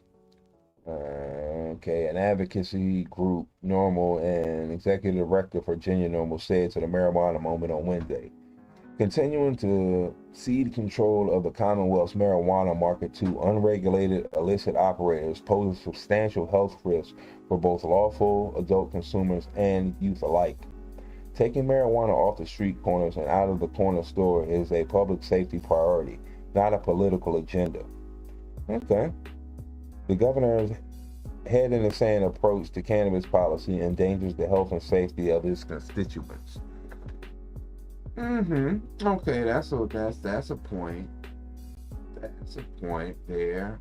I guess for all the people that don't grow and they basically want everybody to have access to it. That's fair. That's a fair argument. That's fair. I'll give them that. Okay, so let's go to the marijuana. Ooh, I didn't even mean to do that. That was so on accident, but it's so fitting that it is. What I did the woo about the woo was they were quoting the Marijuana Moment. So just so happens I went to the Marijuana Moment. I got lucky.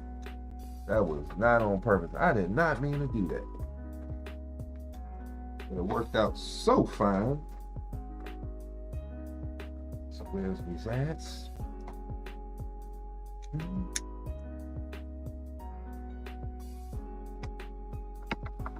All right, so let me see. So Virginia's plan to legalize marijuana sales held to the governor's desk by the following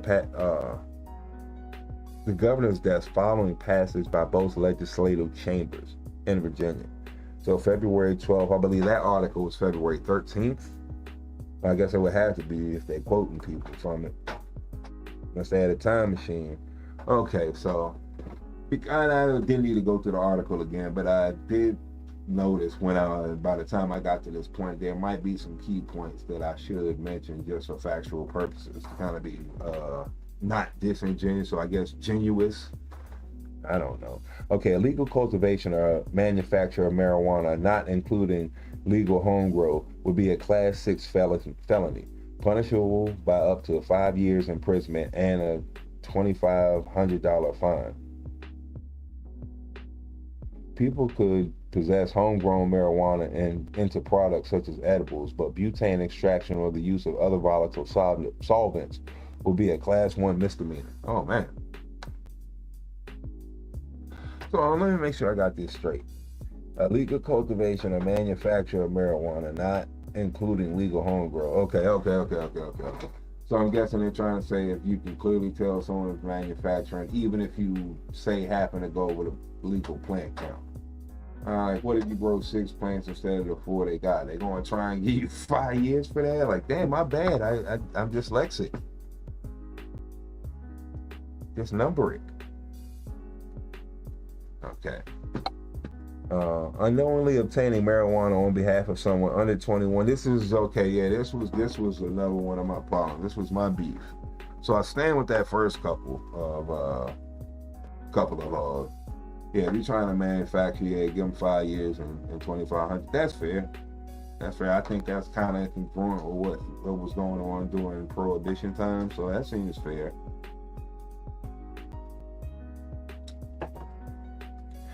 Because quite honestly, yeah, if you're trying to mass produce, you're cutting corners, I'm guessing, or you would be up to cutting corners. You're already breaking the law. Why would I think you'd have ethics after that?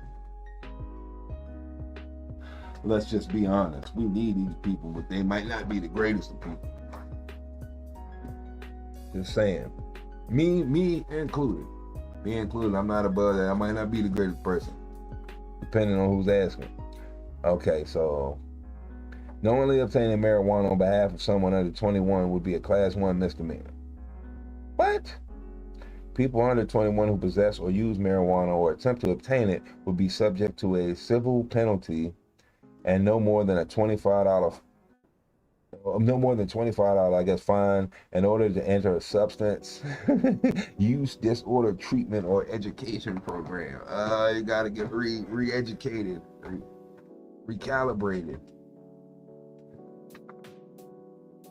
Oh, that joint's warm too? Oh yeah, both sides are warm. Nice. Yeah, that ceramic heater working good. Pumping out the top nice.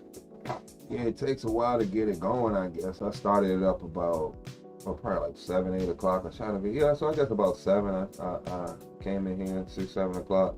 Yeah, both of them shits is hot and it feels really good in here. To the point I'm not even seeing my breath, even though I'm having problems shutting the shed door all the way.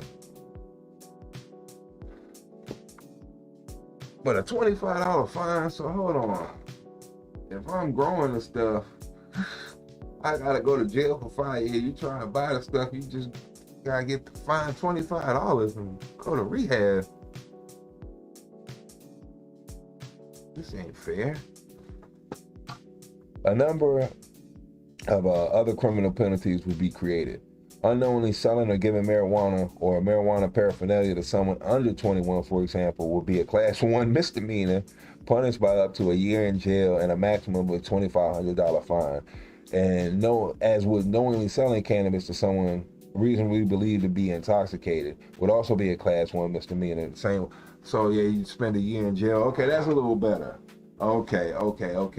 Because the report I read before was pretty much like, yeah, even if you sold it, it'd just be like a $25 fine, like a misdemeanor. There's nothing really harsh about it. But yeah, okay, you're going to serve up to a year in jail and pay $2,500. So okay, yeah, that's a little stiffer than what I had first seen. So they must have upped the ante on this proposal. And on to the part 2. So let me get out of here real quick and rest on that and then go into the second part. I almost forgot about that. I wonder what actually would be the best thing for the citizens of Virginia at this point. Now I'm kind of torn. The guy from Normal, who I actually want to believe is, I want to say a arbitrary third party.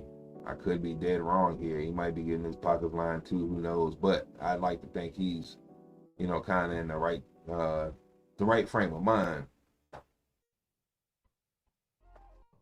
And if he's saying it would be better for everybody to have access to it, because I guess people don't want to grow as much, which I understand. It's a commitment. Not everybody's committed. But also,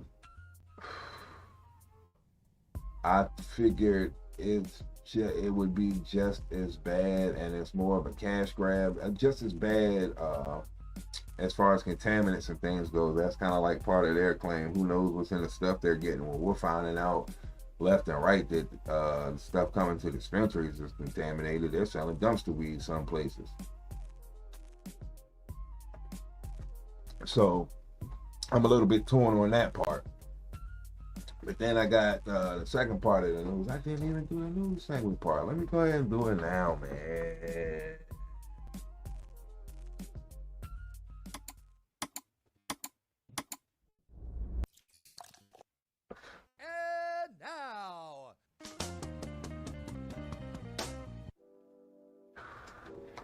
Now for my second magic trick, on to the second portion of the news.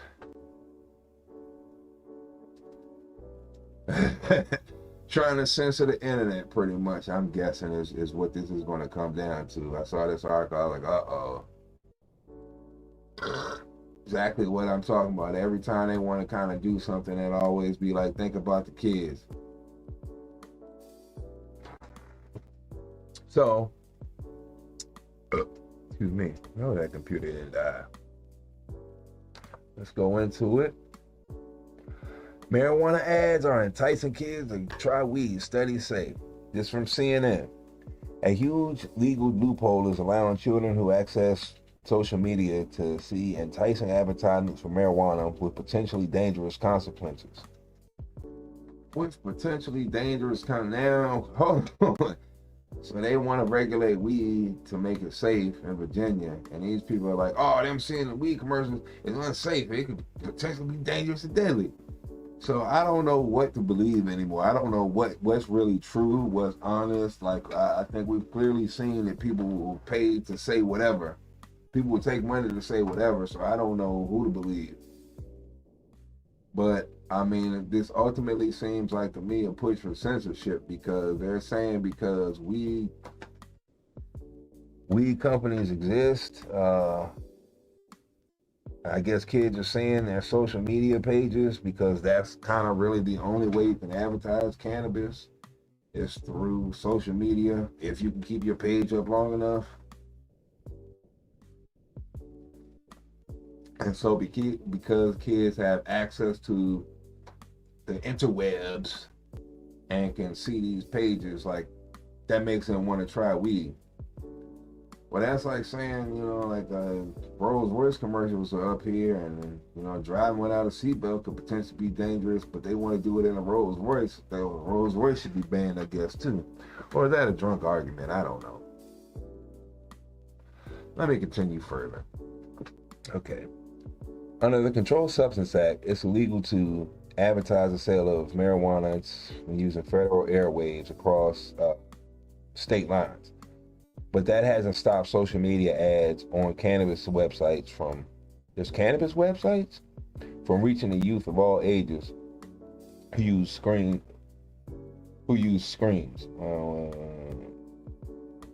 Okay. Screens is in phones. All right, that lost me for a second. Businesses are allowed to make their own pages and then post ads on their feed. Youth are bypassing age restrictions to see and seeing these ads for products they're not legally allowed to buy. They can like, comment, and share those posts with their friends. I mean, how are you going to stop this? I mean, guns. I mean, there's hookers. There's shrooms. How can you stop this? This is the thought police. I mean, I don't know what you really want. And I mean, me personally, I'm not trying to throw them out super young or nothing like that, but I mean, let's be real. By the time you're in high school, you're like a ninth grader, you pretty much are who you are. If you into that, you into that. That's what you're going to do. You're just waiting for the day. The same way I was when I was a little kid, like 5 years old, looking at stuff. I want beer. I was just waiting for the day. I'll wait. Oh, 21? I'll wait. No problem. I'll wait. So if I'm determined to get it, I'm determined to get it. I thought smoking was coolish when I was same age, like smoking and drinking. That's exactly what I'm gonna do when I get older. Doing it now, so I lived up to that promise. Dreams do come true, kids. But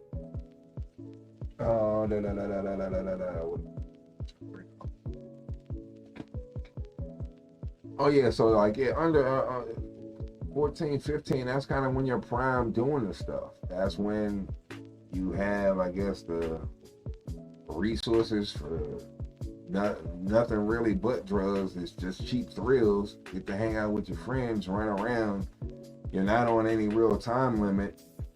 Do this on Friday, Saturday, even Sunday. Got a chance to recover. Head on into school Monday. So that's prime time for you to be using. I know I was, at least, and most people it kind of is. You are who you are about 14, 15. So I don't see why they're trying to play these games like, oh, well, you don't know what you want to do. Let me stop you from yourself. How come they're not trying to stop anybody else from themselves? Why are they going after this? Because cannabis companies can advertise on the internet. kids have a way to see that on the internet, it needs to be banned. I mean, this is kind of like the same thing with porn. Anybody can fake an identity on the internet, so how are you going to stop like everything you don't like? This is the only thing I don't get. I get you that, yeah, this is probably all factually true. The kids are seeing this. They, you know, they're logging in on other people's phones or it's got an older account or whatever, some kind of way they're seeing it. But how are you going to stop what's on the internet? Especially if people are seeking it out. That's the thing I think that people always leave out. No, that's not what it is. I've realized this. I've noticed, I hate getting political, but everything kind of is. I've noticed with this push with Doge and all this stuff that people really don't think for themselves. People really do what they're told. Like they'll really wait to cross the street when the sign says so, even though no cars will be coming. They're cheap most of the time. So what I've realized is the fact that, like, hey, there's these things on the internet. It's radicalizing people. That's because that's how dumb they are. If they see something, it starts to think for them. So they therefore think that everybody else is like that. Oh, if they see this, they're going to agree with and get radical. That shows how dumb they are, that they don't ever account for anybody thinking for themselves. If you want to seek something out, you're going to find it. Like, hook or crook. Like what did my grandfather said? Locks are only there for are only there for the person who put the lock on it. But if somebody want to get in there, that lock ain't going to really do nothing for them. And I would have to agree that Bruce Lee kind of says the same thing. If somebody wants to bite your nose, I think it's in the Tao of Jeet Kune Do, and their whole intention is to just solely bite your nose, no matter what goes through, they just want to bite your nose and that's it. They're probably going to end up biting your nose no matter what you do, because that's their sole intention. They're putting all their energy into it. So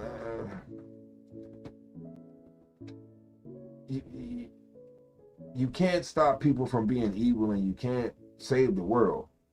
I mean, just stand in line of the people we need to save. Sheesh. So I don't know, maybe that was a bad tangent. I gotta stop, my fault. I gave myself 2 seconds of clip so I could stop it and read it. But I'm here CNN out. Research shows that that type of engagement is related to an increased likelihood of wanting to use Oh my God, now, yeah, there's the thought police. We know if you see it, you're gonna want it. Have people done it? This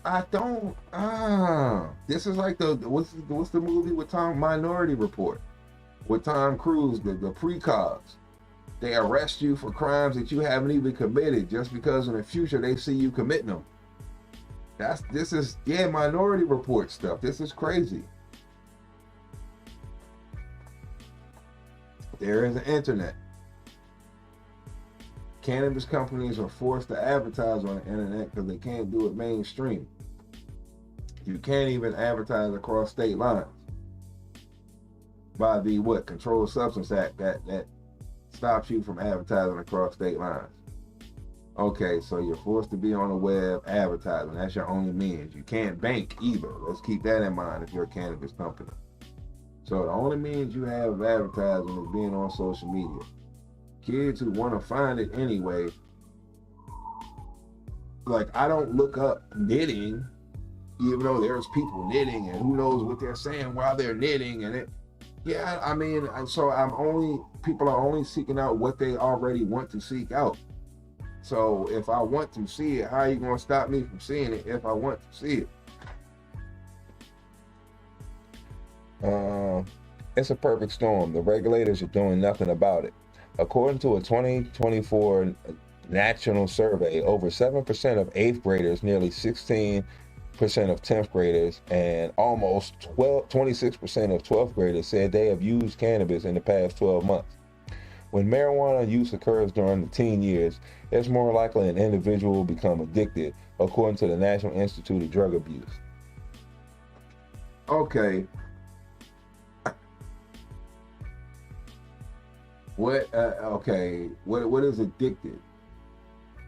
And then number 2, I mean, I know you don't want addicted is bad. You don't want anybody like to be dependent on it.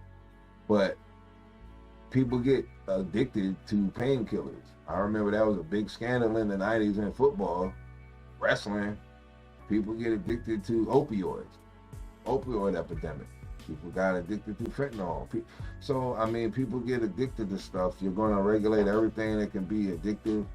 And I don't fault the cannabis company for the 8th graders wanting to try it or have tried it. Like 8th graders have tried it. I mean, I would kind of blame that more so on, say, like rappers or something like that. Rap videos, everything's about smoking weed and driving fancy cars and crap, getting us off. I mean, I would have to say that had played just as much a part as somebody being on a website and looking for. I mean, I don't. I'd blame cookies more than I'd blame like Instagram. They're the ones who's trying to make it look extra flashy. But regardless of all that,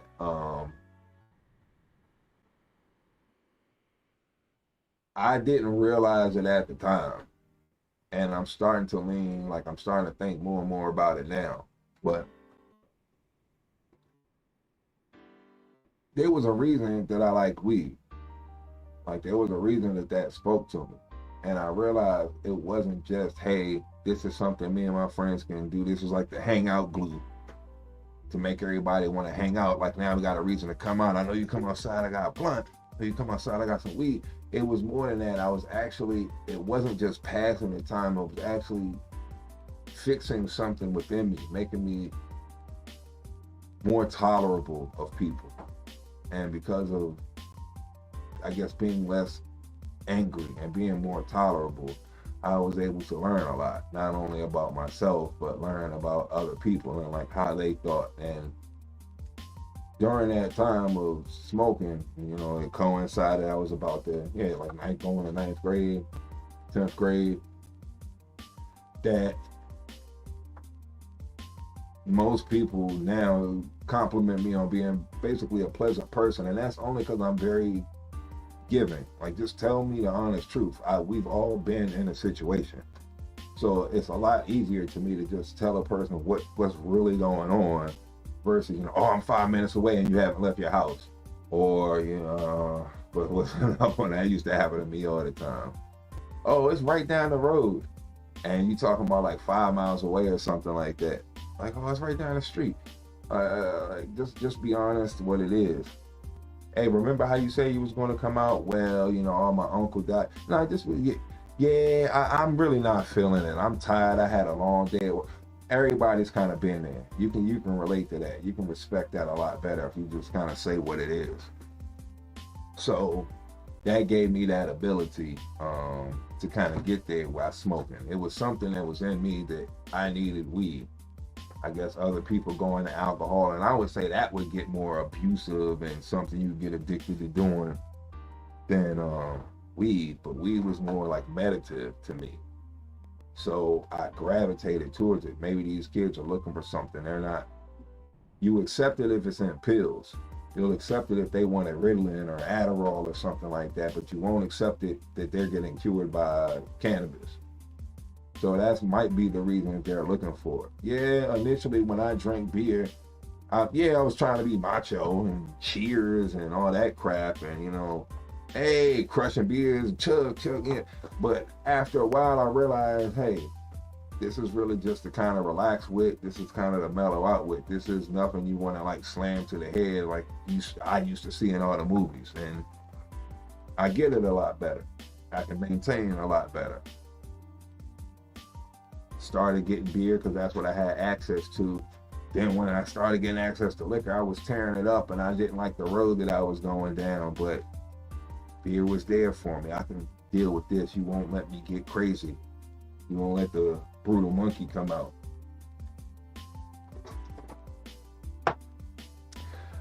So let's bring it home. Cannabis during adolescence can interfere with memory, cognition, and brain growth at a critical state in the child's development. Okay, I can believe that. There's a dose response, so heavier users have longer term effects. And there are also concerns these developmental impacts may not reverse after abstinence. So even if you stop using it, it won't reverse. Okay, well, what happens with Adderall and Ritalin and all that stuff? I mean, I'm sure you can say, okay, let's change this up. Okay, Adderall during adolescence can interfere with memory, cognition, and brain growth at a critical stage in a child's natural development. Ritalin during adolescence can interfere with memory, cognition, and brain growth. There's a dose response, so heavier users have longer term effects, and there are also concerns that these developmental impacts may not reverse after abstinence. Okay, so the same way. And the only reason I said it like that was, you're trying to me, anytime I hear someone go straight hard at something like that, I kind of always think, I mean, I'm not disagreeing with you. Probably, I agree with everything you're saying. That probably is very true. But you're also letting these same kids that you're trying to protect in these irreversible effects, you got no problem shoving prescription drugs down their throat.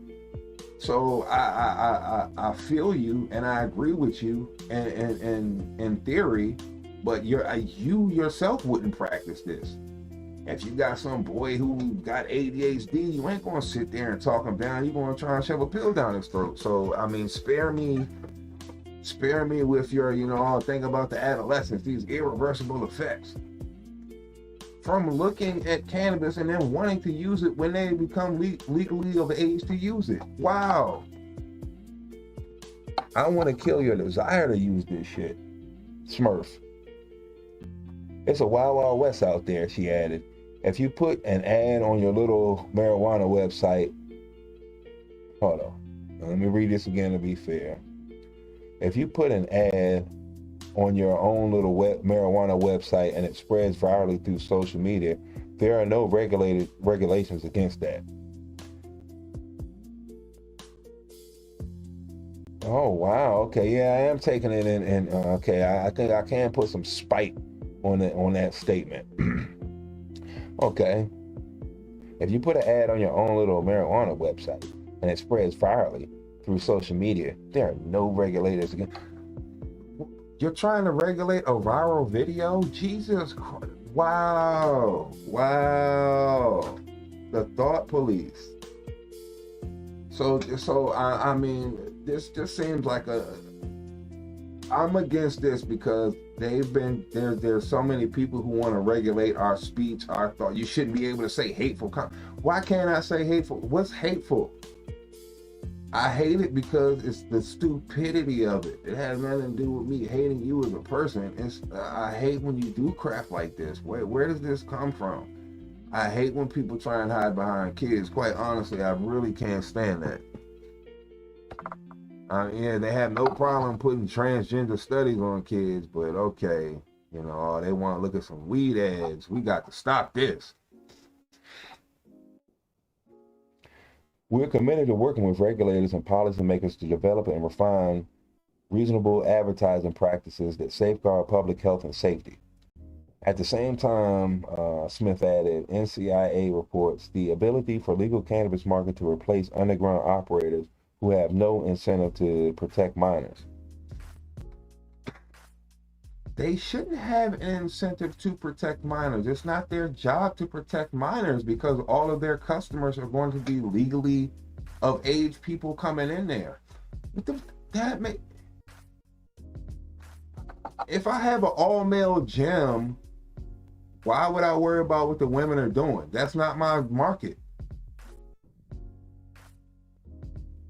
If I have a bar, why am I worrying about what 18-year-olds are doing? That's not my market. My market is 21 to 25. Like, well, what is this? Not 18 to 21. My market is 21 to 25. What is this? Oh. Okay. Yeesh. Okay. Okay. Effective advertising tactics. Marijuana stores and manufacturers are marketing their wares to youth using tested techniques popularized by alcohol, tobacco, and food industries, experts say. Like, the marketing that we're seeing in California for cannabis looks just like the marketing that is nationwide for alcohol and for e-cigarettes. Pardon said. Okay. And like I said again, I'm not going to disagree that that's true. But maybe the commercials look the same because maybe they had the same commercial team do their commercial. Maybe that's why they seem similar. I know as far as, from growing or rolling or music production, like the beats, certain people, you can kind of tell they have a signature sound. You can tell this is who they are, that their voice is, you don't need to necessarily hear them that well to be like, oh, that was Be Real, wasn't it? I hear this weird voice in the background.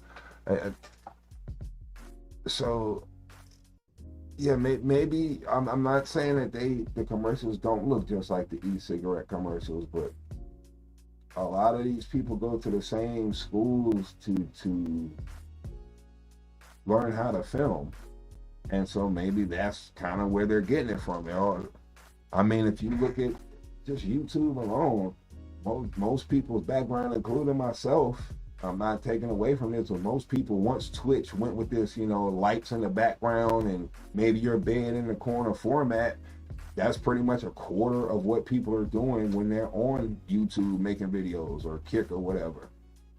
So, oh my God, everybody's looking the same. That's just kind of what the standard is. Once the standard becomes that, I think if I was going to make a commercial right now, some company wanted to hire me, like Coors came to me or Budweiser came to me and was like, hey, I want you to make our next commercial. Okay, make our next Super Bowl commercial. Okay, bet. So the first thing I'm probably going to do is start watching TV to watch commercials to see kind of what the mood of commercials is now. Are commercials more serious? Are commercials funny? Like in my day, commercials were more on the humor side. Then in about the 90s, it started to shift to like being these serious black and white. The product might not even be in the commercial ads. Like a man and a woman in black and white, like looking at each other essentially, but maybe not even touching each other. And it's like for a card. So I would start to look at that, and then the next thing I would do is I would look at the previous ads from the company to kind of get a regular feel, like to get a feel of, okay, what are they about? Like what do they try and market? What do they represent? So I get a feel of like what the company was doing. I get a feel of the climate of commercials. Then I would make a commercial. So if somebody was to then say, hey, your commercial looks like everybody else's, yeah, that's the point. That was my inspiration. Like, what I'm supposed to be doing something so out the box, maybe I'm not that smart. I'm just here to shoot a commercial and get paid. Like, however easy I can do that, I get it. It might look the same. It might not be malicious, like not all the time. When it comes to social media advertising, however, the cannabis industry has excelled. We've studied the impacts on marijuana ads on youth. The cannabis industry came into the market with traditional advertisement already illegal, so they'll become incredibly creative on social ads. The context is expertly crafted to appeal to youth.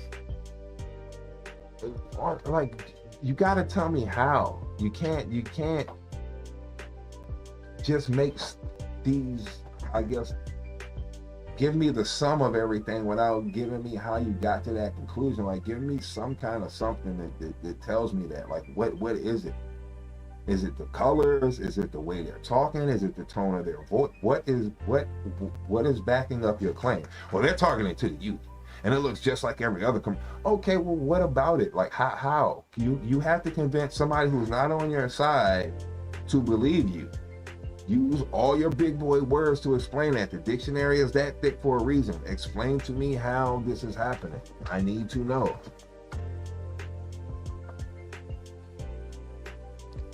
Oh, I wasn't supposed to do that. Okay.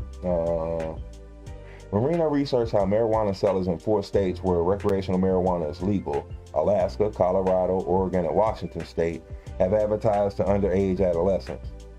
A key method was used of minor-looking salespeople called bud tenders who help clients in their store pick out their marijuana product. Bud tender is a riff on bartender. Advertisers tend to photograph bud tenders who look like they are 16. Says who? And the only reason I'm pushing back on this because I'm thinking of like, hold on, Ralph Macchio was like 25 when he was playing the Karate Kid back in '84. Like all the people from Saved by the Bell, Mario Lopez was like 23 or something playing like a 10th grader. He was like playing a 15-year-old. This acting, it's a commercial. What do you, okay, and I'm not sitting here trying to, I've never seen these commercials, so, but I'm just going to say, just to be devil's advocate, it's not like men today, if there's any men in this commercial, are like the most manly and ageist of anything. I mean, like, come on now. Like, most people kind of look weak and frail and young now. They don't look grizzled and weathered the way I guess I was used to people looking. Now people are very manicured. So, and that's a matter of opinion. I mean, I think it's the whole thing of ask a girl for her ID because you can't trust what she says. So, I mean, thank you for the compliment of me looking 16, but really I'm 21. I mean, I you know, that's your opinion. I'm guessing. This did. It seems jaded to me. I mean, bias is what I'm trying to say. And they usually are using the alcohol industry's playbook to send a message. Send a message hinting it's sexy to use marijuana. How are they hinting at this? Pardon quiz 409 California youths between the ages of 15 and 20 about their reaction to various online cannabis ads. The research was published in the March edition of the International Journal of Drug Policy. Overall, illustrations of food and flavor references were extremely appealing to the. Oh my God! Okay. No,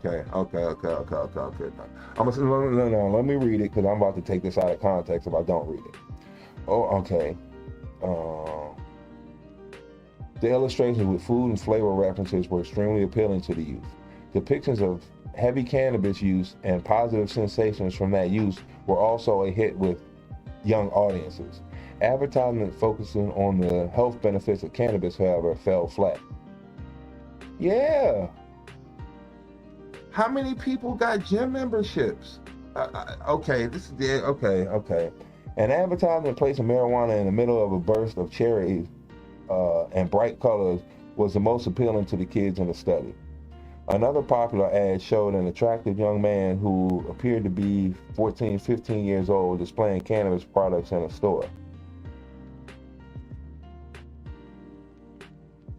Okay, so was he like how okay, this is kind of the same thing with acting, the Mario Lopez thing. Okay, so I'm sure the same way she would be the person dressing him and telling him how to act, like, you know, getting his hair and makeup all together, you know, like, remember, you're 14, 15 with chest hair and whatnot. Like, okay, really. So, and the other thing, okay, this is what I thought. So they basically took these kids into a room, showed them advertisements, and then, like, you know, well, what do you think about them? Oh, they like the stuff that sounded like food. Strain, tiramisu, how does it taste? Sweet, you know, earthy, chocolatey. Who wouldn't go for that? Like, okay, that's first off.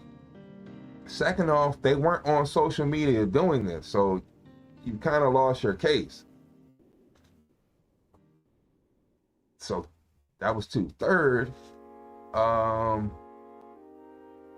because they liked it, they didn't use it. I mean, it just doesn't. We made something sound appealing and look good, and they gravitated towards that. Clutch your pearls. But they didn't use it. Like, They haven't committed a crime yet. Oh my God, you're 12 years old looking at gun magazines. We have to stop this. Oh my God, you're going and looking at gun stuff on the internet. Oh my God. I haven't bought a gun. I didn't shoot nobody. I'm just waiting for my day when I can legally do it. I can't do that.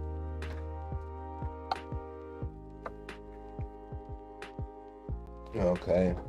Another thing we found in our past studies was typing cannabis to athletes and being attractive were appealing to the youth. Teens are in that phase of identity development, or they're trying to figure things. So, okay. Little regulation in California. The 2023 report cards revealed that only 10 out of 539 California localities created any restrictions on the sale of cannabis products. Okay. So I still don't get this. So they didn't regulate it, and I mean, this is a business here. I understand, like, okay, what was the problem back in my day, selling beer and cigarettes to kids? And yeah, I get you don't kind of want that to be an overall policy, but at the same time, I'm trying to run a business here, lady. So let me go into this. Okay, that made me mad. Yeah, I'm good with this. I'm good. I don't want to be upset. I'm trying to have a good sauced up Sunday. And once again, I'm having problems. Got a higher body count than yours. Well, should I add this to your body count? Essaie de tes là. Allez, go. Allez, vas-y. Putain, 1 litre de polonais. Qu'est-ce qu'il y a? Okay, so now we can change the body count. And, right? Essaie de tes là. Boom. Allez, go. Allez, vas-y. Tiens, 1 litre de polonais. Qu'est-ce qu'il y a? Regarde. Y no es la primera, que se ha bebido ya 3, 4, se ha bebido. Y así se queda, tan falso. A tomar. My bad. My bad. I didn't mean to blow you out. I didn't mean to do that. And the main reason I did that, because I got a whiz. We on number 2. No, we did number 2. We on number 3. We graduated to the Oktoberfest, baby. We made it from Pilsner to Helles to Oktoberfest by Marzahn. Damn. And we'll see the color of this. Super sweet, super malty, super cereally, caramelly.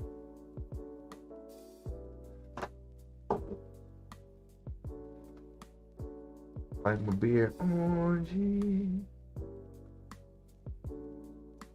So let me get you into this video.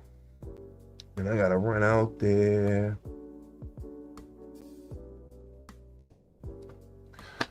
Okay, yeah, let me do that. We gotta run out and whiz before I die. But I'm gonna leave with Pimp My Grow. I'll be back. Let me out of studio mode. Oh man, that's all, bro.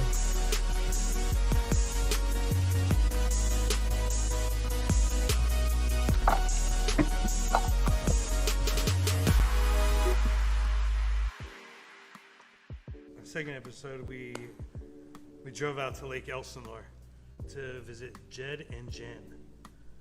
It's a lovely 6-hour drive. Yes. But we made it.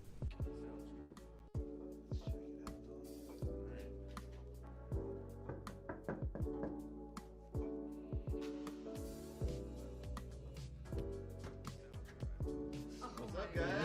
Holy shit. Don and Aaron, DNA Genetics. How's it going? At my door. Good morning. Nice to meet you, Jennifer. Thank you. Good to meet you. Huge Good to fans. meet you. Need a joint? Wow, nice. What a way to greet somebody. It's always nice to show up to the door with a burning joint. Yeah, you know, like, here's the joint. It breaks the ice, bro. It breaks the ice. Well, come on in. All right, let's do it. So, tell us a little bit about yourselves. Well, my name's Jed, aka Bong Loaded. Been smoking cannabis for about 20 years now. Been growing cannabis for about 15 years now. This is my wife Jennifer. Go by Lady Blaze on his Bong Loaded channel there. Oh, nice. Yeah. Jen was a roller derby. She's badass. She's bro. tough, bro. This girl is tough. She'll slam you on a roller you skate. up. They're also cool people with good family. Yeah. Really cool family. So which one of you sent in the email? I did. Okay, so you're the lucky one. Definitely. But I heard you're also lucky. Very lucky. I just all around with this, and then also winning the Price is Right. It's like bucket list things to even meet you and you guys be here. So. That is so awesome. You remember when we pulled up and we saw that the car said "win this" or something on the license plate? We're like, this fool must have won the Price is Right, and it was her. Yeah. It was pretty cool. I can't believe John and Aaron are standing here in my living room. I know. All right. So much better. Oh, shoot. No wonder it was blowing everything out.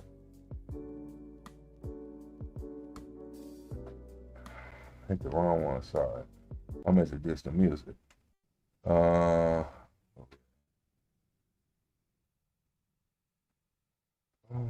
Yeah, okay. So that's what Social Club TV. You get to see him till 5. Yeah, okay, here we go. Never happened, baby. But yeah, sorry about that. I couldn't think. I was trying to say something, can't get out. Okay, hold on. Did my computer die? Because it might have. Yeah, it did die. Alright, now that's, whoa, baby. I've been on this for a while. I went from a 2-hour show to a 3-hour show. Cannabis for about 20 years now. Been growing cannabis for about 15 years now. This is my wife Jennifer. Go by Lady Blaze on his Bong Loaded channel there. Oh, nice. Yeah.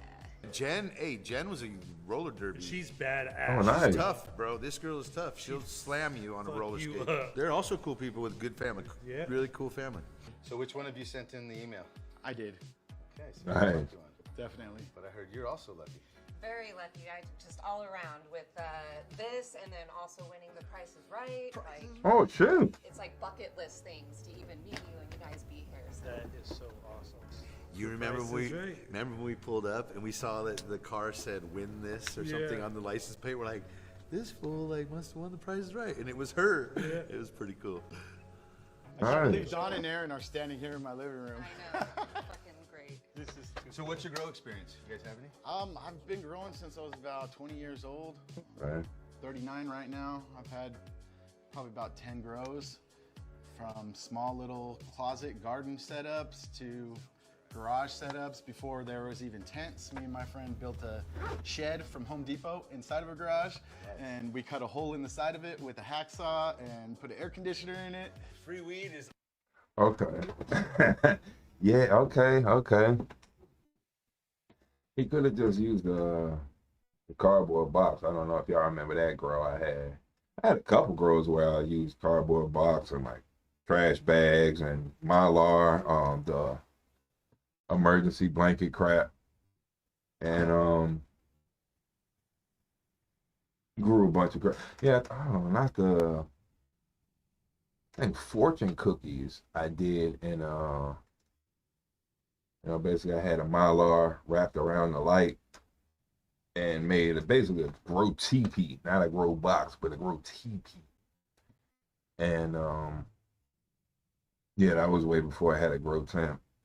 So yeah, he was putting in work. He put a shed in the garage. Always good. Definitely. That's my favorite kind. That's the best kind of weed. Especially when you grow it, you take your time, you know? Yeah, you know exactly what went into it. You know, when you buy stuff at a dispensary, you have no clue what went into it, if it was tested for pesticides or, all kind of bad stuff can go into it that I know that they use bloom enhancers. This is a nice little suburban neighborhood. Bloom enhances. I have 2 kids. We have 2 kids. My son's name is Blaze, and my daughter's name is Mary Jane. We're full on. Get out of here! We're full on cannabis enthusiasts. Wow! Holy shoot! Oh man, he is about it.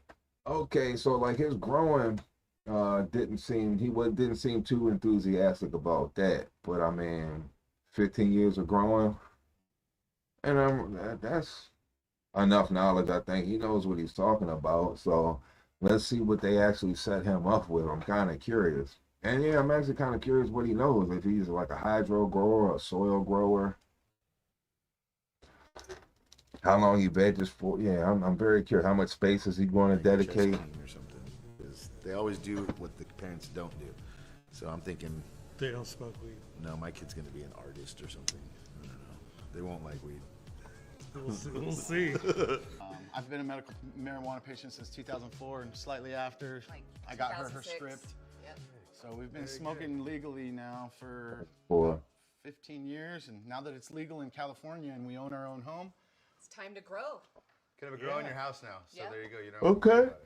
That stigma is slowly being removed. Yeah. Well, let us pimp your grow. I'm ready. I'm ready. And I'm not sure how old this show is. Let's go check it actually. out. Definitely. Nice. Yeah, I'm not sure how old the show is. It might be maybe like 34 years old. Yeah, probably more than that, because I think I discovered Social Club TV before that, about 4 years ago. So yeah, let's see.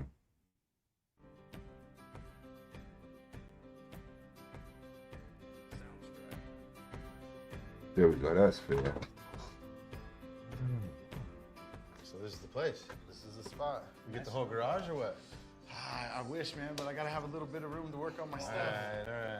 All right. Jed looked like a mechanical type of guy. Dirt bike kind of guy. Rode motocross. You could tell he worked on his bikes. He had a workbench. He had all his gear in there. I want to show the He stuff. had his shit together, it seemed. Yep. Little dirt bikes. I'll give you guys half. All right, we'll give you half then. If that's what you want. Definitely. We'll do half. That's cool. Definitely. What's the most important thing for you in this whole grow? Safety. Security. Smells. I want to be able to get clean medicine for a good price. Safety and security, I'm confused. What does he mean by safety? Like a safer plant? Like the area be safe? No, yeah, I'm confused what he means by safety. 3 S's. Safety, security, smells. Safety, security, smell. All right, that sounds good. The 3 S's, we just... Different than the 4 F's. Yeah. You don't want to be fucked in this situation. You don't want to out yourself to the whole neighborhood. Okay. Yeah, we're going to bring in our pro bros to build this out. It's going to be beautiful. Awesome. It's going to be beautiful. Super excited. Okay. 3 S's. Okay, so that's what he meant. Okay, so safety is overlapping with security. Yeah, I figured that's what he meant by having security also be the last one. But he had mentioned the stuff hadn't been tested, so I wasn't sure if he meant safety from that angle, like growing a safe plant, because he knew he didn't put anything on it. Awesome. All right, it's time for you and Jen to get out of here and let us do our thing. Nice. Trust in my garage with you, man. The property brothers, the pothead brothers. Later. I'm gonna use that. That was good. I'm gonna use the pothead brothers. Pimp people grow. What's up, Sparky? How you doing? Good Good. seeing you. What up, Joe? Good to see you, brother. He always brightens the day when Joe rolls Yeah, in all smiles and shit. Yeah, Joe's always the man when he shows up. Man with the plan. Yep. Let's see what he's gonna bust out right now. Bust out, Tatiana. So what are we gonna do for these guys? All right, we got a little floor plan here. We're thinking a small little veg room and then a flower room right next to it. Spectre can give us 4 lights, put 4 LEDs and 2 lights inside the veg room. Oh, perfect. We're gonna keep it nice and contained so there's no air exchange. So all the smells and aromas, everything's gonna So be... recycling, air conditioned system? Yeah. Okay, excellent. So we can't use the whole garage. He likes to have a little workspace and whatever. How do you have it set up for that? Right, so that's what I was thinking, like if we were to just stop right into this line right here. Okay. and that'll allow another car to be able to come in here with the grow in here. Perfect, And we're going to keep the ceiling height on the bedroom lower than the garage door, so that makes it able to continue to open. Okay. What about security? Yeah, each room's going to have insulated doors and locks on them, so if he has kids, seems like he has kids. Yep. He can, Okay, I was wondering. Perfect. I was wondering if that was also the safety he was talking about, the kids. What Blaze and Mary Jane, if that was the security he was also talking about. So very, very, very interesting. Yeah, I'd like to see the end of this growth. And I think we've had this will be completely contained. Sealed room, no passive air. It's just all inside. Perfect. So his kids won't smell nothing. They won't be able to access nothing. He's golden. Everything's going to be all inside and contained. Because we don't want the next door neighbors to know. Yeah, exactly. So the back door, they'll still be able to get to their backyard and everything? And that was the smell part, okay, for the neighbors. Perfect. It's going to be a nice little grow, but... So carbon filter, I guess. Pro little grow. Life-changing grow is what it's going to be. Let's be real. Life-changing grow. Coming out from the roof of the house, whatever. Price is right, and now he just Versus like the laundry duct that's in the bottom or the middle of the house. But it is life-changing, man. I mean, when you come in and you give somebody a whole setup, you know, even if it's as small as the garage, that's all they need for themselves. And that's like... That guy's been smoking free weed. That's what I mean. It's like, it's over golden. a year now. He's been smoking free weed. Yeah. Because he can grow his own. For sure. And I mean, that is life-changing. That's life-changing because you don't have to spend the money. You can use your money for your kids. Totally. All right, Sparky. Yeah, very let's get much this thing so. started, All right. It's good seeing you guys. Nice seeing you. Stoked to see what happens, bro. Let's see it. Later. Another trip to LA Garden Supply. Pick up more supplies. Boom. Okay. So that's where they're getting the stuff from. I was wondering. Pretend like you know how to write. No, I was just hiding them from you. You were See drawing a that? picture. You were I drawing was a picture. hiding. I didn't want you to see. Yeah, you got a secret formula. Like I said, I believe this is DNA genetic. And they're brothers, cousins, I forget. I think brothers. But that's cool. This is like, yeah, it's exactly like Property Brothers or with Treehouse Masters. They basically got somebody who comes in, you know, listens to it, the contractor, whatever, the deal maker. Then you got the supply guys who get it done.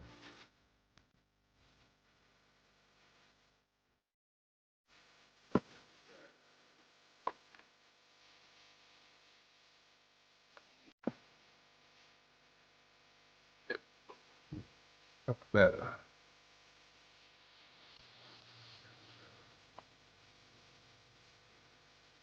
Okay, so what it is hydro.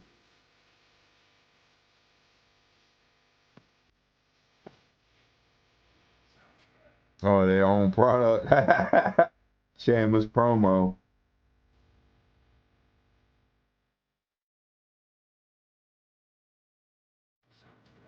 Okay.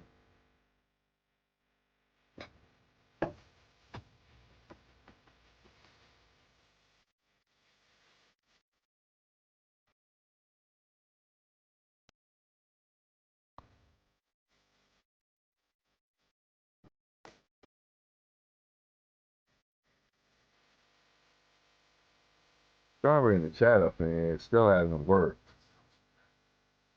The garages are always kind of weird. Let's hope we because get some good results now. It's just like if something happens in here with water, you want it out of your garage. So you gotta frame that to make it fit. So that's a little difficult, but it's not a big deal. And then what's your go card when you install? Taking the pictures at the end. So, Watch the okay. people look at it for the first time.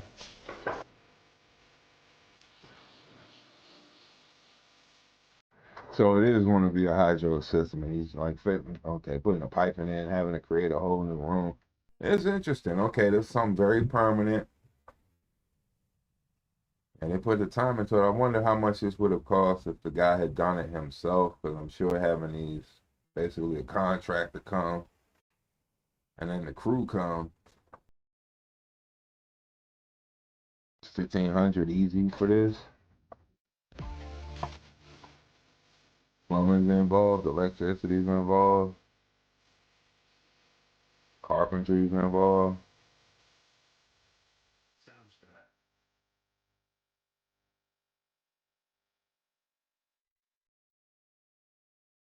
So everything has to be wired to spec, right? So Yeah. You count all the amperages and all the lights, and just make sure that you're not overloading any circuits. So all the wall outlets are geared for the fans and the controllers. All the ceiling outlets, which we're not going to do here, we're going to put a light controller. So, okay, they got quite a bit going on. So they're adding quite a bit of tech in here, I see. They got amp boxes and all that. This is a true pimp of a grow. I didn't expect, I guess when I'm doing the Pothead Brothers, it's not going to be this extensive. Maybe it needs to be. This is interesting. Everything's got to be the spec. I wouldn't go hydro, and I guess that's why this has got to be so intricate. Yeah, interesting. Let me not say anything. Let me keep going. Yeah, hydro is just not my approach, but I think it is probably the simplest way to get what he wants done. Which is geared for up to 4,000 watt. And then the AC, we're gonna put its own proper circuit for that. That's what's good about Joe, is he's a one man fucking wrecking crew. He doesn't need to call an electrician. He doesn't need to call a plumber. He doesn't need to call he is all those guys. So yeah. That's cool. You need that. Okay, yeah, they're trying to make this an actual show versus going right into just the build of it. So yeah, okay. That's what ebb and flow bed, I'm guessing, is how they're going for this. But I would actually like to see something growing in it. So I'm trying to stick around for that portion of it. I mean, they had to build complete rooms, so Yeah. Sparky had to literally Frame it up. 2 rooms right next to each other, framed up, complete, wall, ceiling, everything, because the garage door had to open, so they had to. And they need to be sealed airtight, so there's no air seeping. Oh yeah, that's the 3 S's or whatever he said. He was saying about the 3 S's with safety, smell, and security. Yeah, all right. Thanks.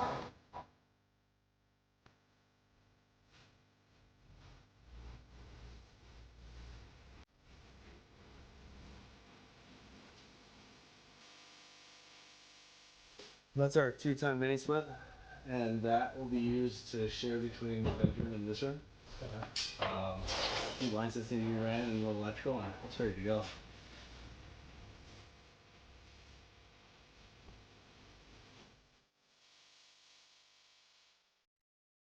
Damn it, okay.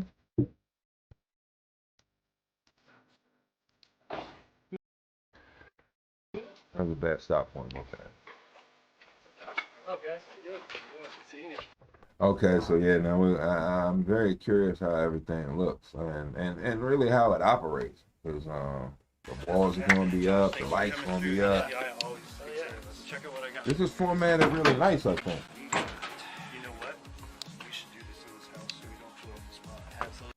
Yeah, I like the way that they did this. This is formatted really well. They did kind of have like a Property Brothers type format, so this is cool. Okay. Carried inside.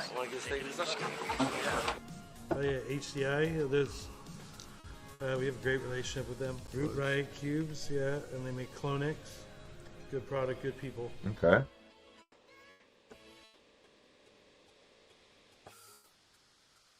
Oh wow.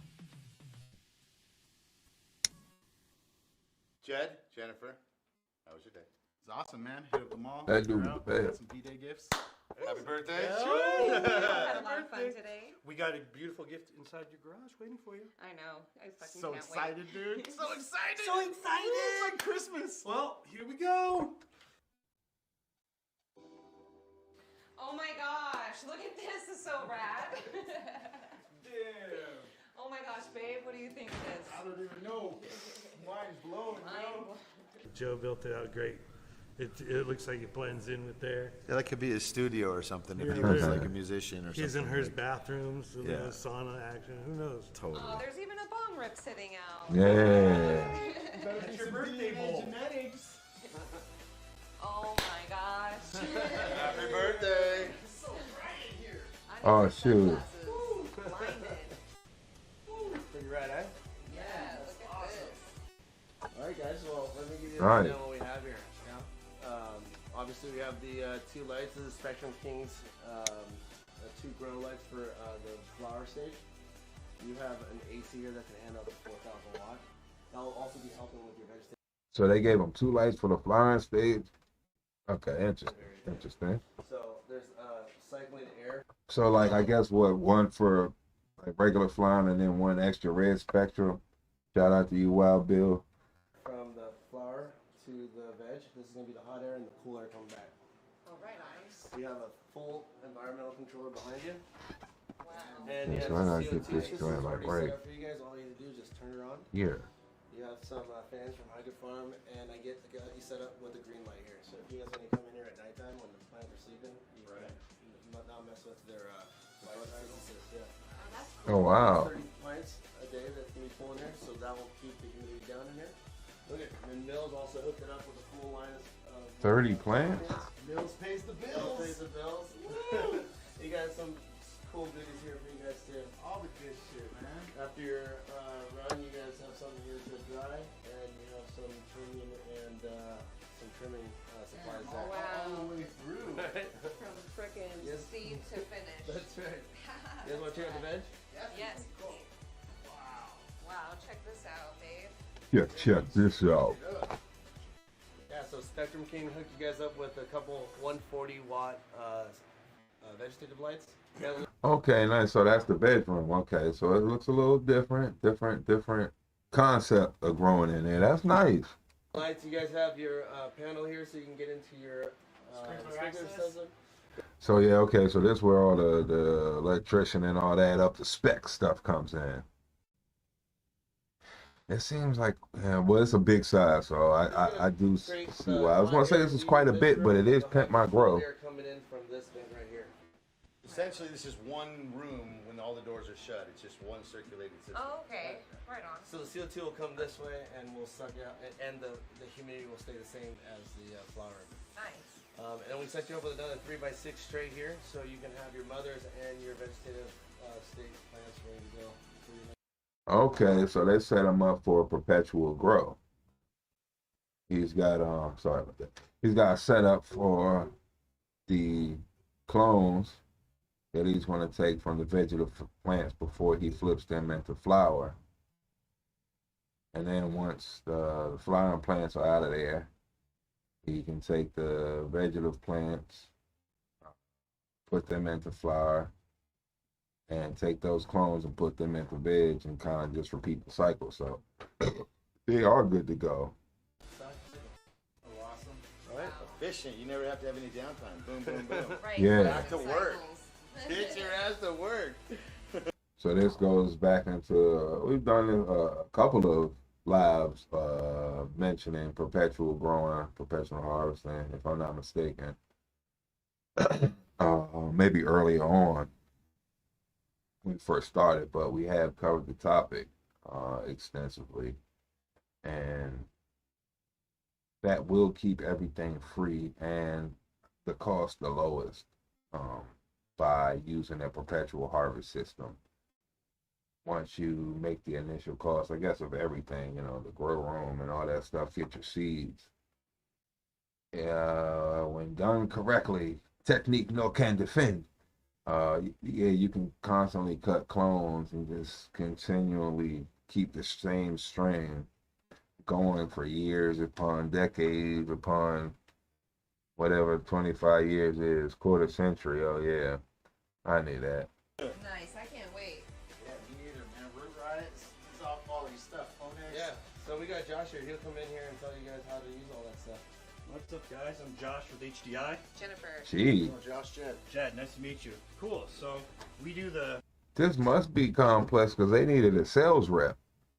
That's Clonex pretty line heavy here, and duty. basically helping you guys with your propagation prior to your veg. So what we have here for you, we have some Root Riot, which are for propagation, sponge cubes that help with your initial cloning process, which is kind of what our company is all about. So we have our flagship Clonex there. You may have heard of that. And so we have also our Clonex Mist, which is our foliar for your clones. Never heard of that. Yeah, it's a newer product on the Nice. market. Helps keep them healthier longer.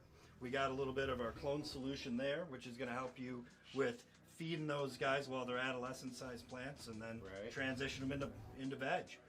And we even have some mother plant nutrient here, which is a nutrient designed for moms specifically, so you can keep them healthy longer, and then you take your cuts, and those cuts are going to root faster. Nice. Yeah, absolutely. So that's it. You have any questions?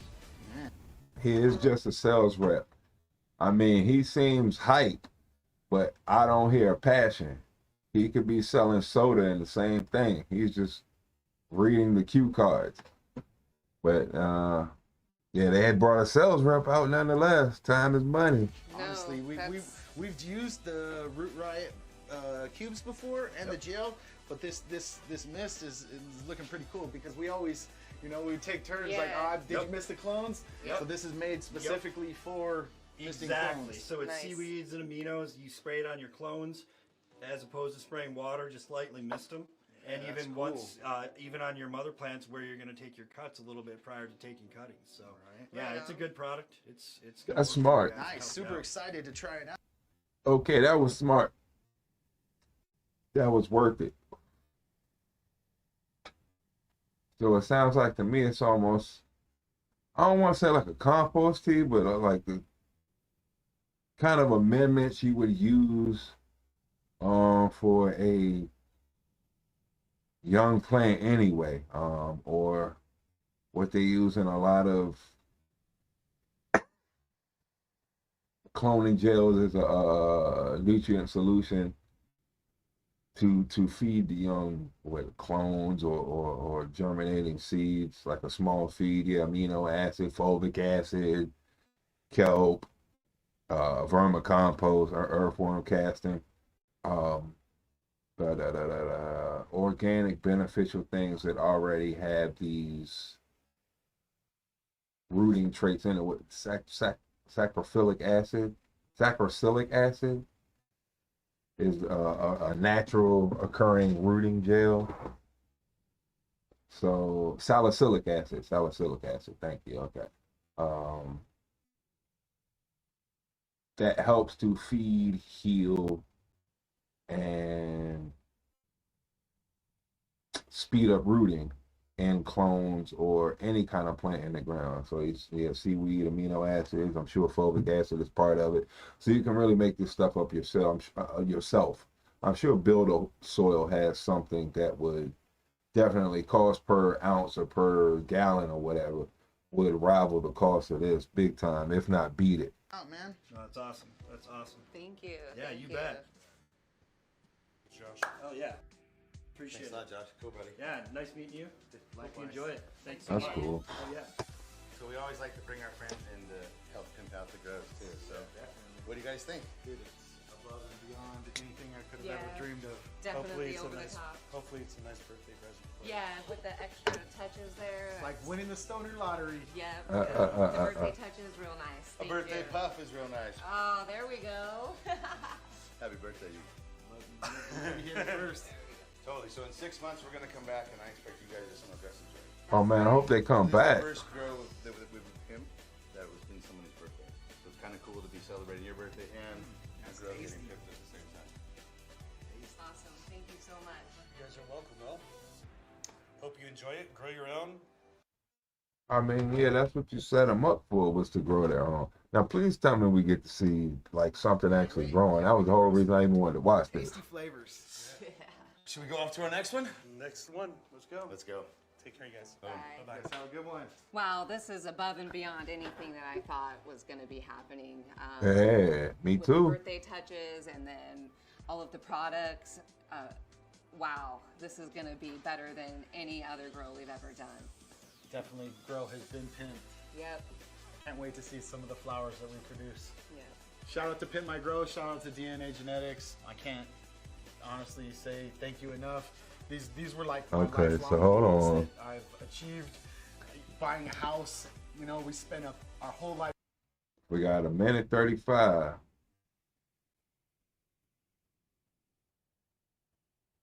I hope we get to see some buds growing. I hope I get to see some plants growing. They don't necessarily have to be buds. They can be in beds, but I at least want to see something in the grow room. Savings on the down payment into this house. And someday, this was my dream. Like, yo, when we get some money somewhere on down the line, we're gonna build a sick ass grow. And then here it is. Now here it is. Wow. Dang, nice. Looking back at it right now. That's twice. Dreams do come true, kids. Yeah, I'm fucking happy, you know. Dude, he like crushed that one, this bro. For a homie's second. like just got a grow room in his garage, you know. It's Come fully, on, like, don't let me down. enclosed. It looks super stealthy. I mean, Don't let me down. He's yeah, super happy. bro, like that's a happy family right there forever, you know. Yeah, so bye, so we can like, you know. Yeah, it's her birthday. You know, I got some business to handle. What? Oh, there we go. Maybe break in the rooms. We couldn't expect to know what the reaction would be, even though they knew they were going to get a pimp to grow. Like, to show up in their garage and see that, I mean, that's genuine. All right, yeah, this is DNA Genetics, Pimp My Grow. What? I wanted to see the lights working and all that crap. Okay, they didn't go back. So, okay, I kind of see why this didn't take off. I don't know if Social Club TV is still, it's still currently doing things, but it was an app you can download. Just look up Social Club TV. The videos are also on YouTube, but the entire channel, it was pretty interesting. It had videos, different shows, different articles, pretty much all around cannabis. Got Social Club TV. And it has been another enjoyable Sunday with everybody. Sorry about the technical difficulty. I'm sorry about running off on y'all. But I did have a good time. I hope y'all did have a good time. I hope y'all learned something very, no matter how minor it was. Even though a lot of times I've seen a bunch of these videos, for the most part, like 50% of stuff I remember seeing, and I like to rewatch it and also share the information. Half of it being things that I just see the title or whatever, and I'll try and raw react it, not watching it prior, and see with y'all. I like a little bit of both. I figure it doesn't go off the rails as bad that way, even though it will get off the rails. But I think we covered some pretty decent topics. We keep the thread going that it's best to grow your own.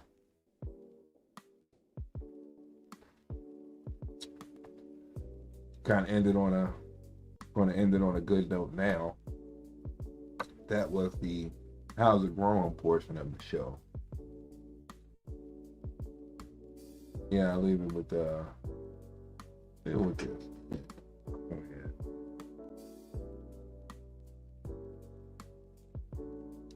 Where we at? Yeah, I actually will play this. I wasn't going to, I was just going to get out of here.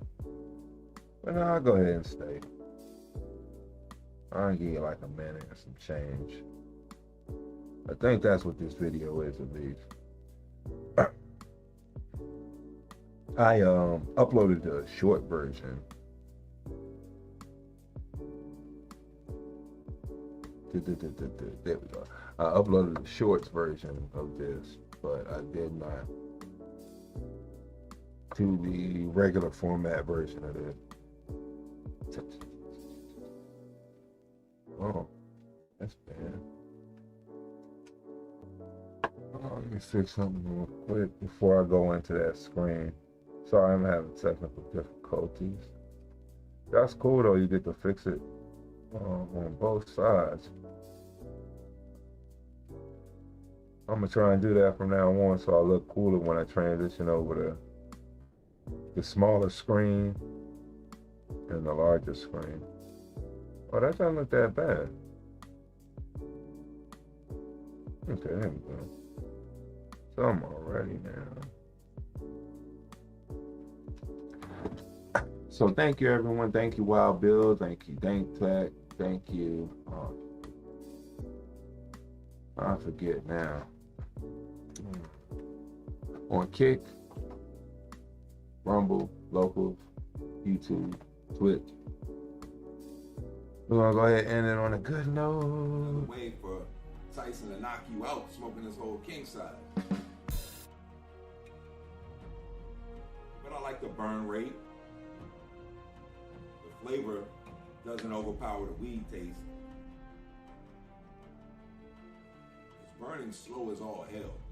And if you're gonna smoke, why not make it a king size? For yourself or for your friends or a client.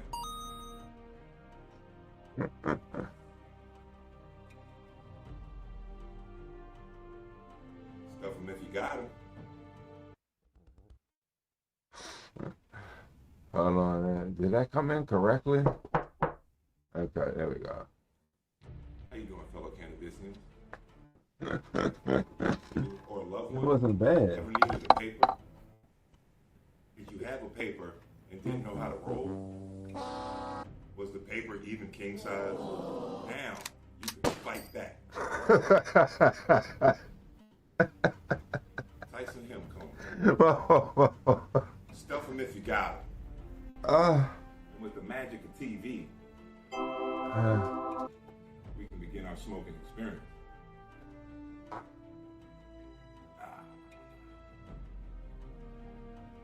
Now, right away,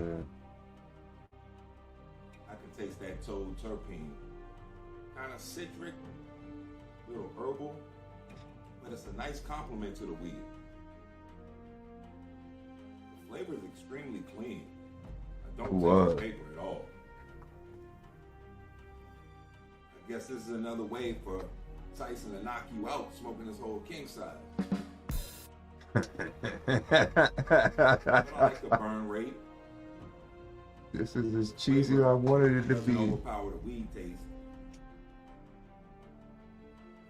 It's burning slow as all hell. And if you're gonna smoke, why not make it a king size? For yourself or for your friends or a client. Okay.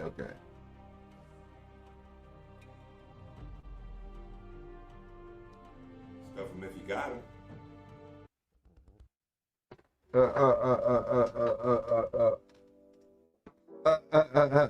That was as cheesy as I wanted it to be. Oh my goodness. That was worse than the freaking DC hammer.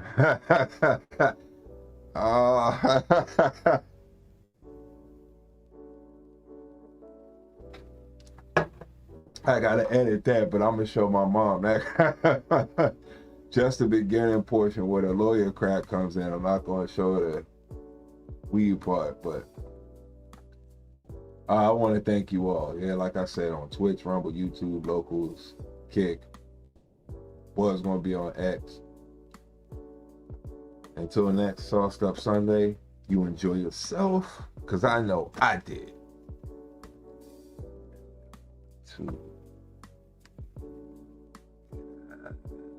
Yeah. Now here's something we hope you'll really like.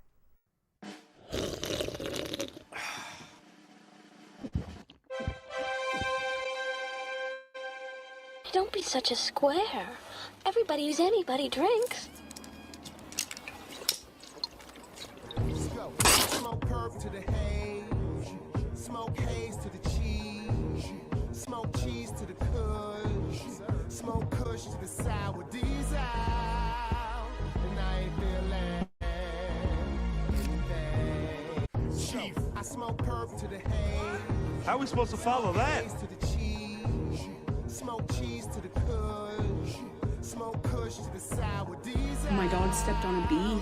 And I ain't feeling anything. Chief, I smoke herb to the haze, smoke haze to the cheese, smoke cheese to the kush, smoke kush to the sour diesel, and I ain't feeling anything. Brutal Monkey is right. All the uploading takes hours. How many times do we have to teach you this lesson, old man? And now,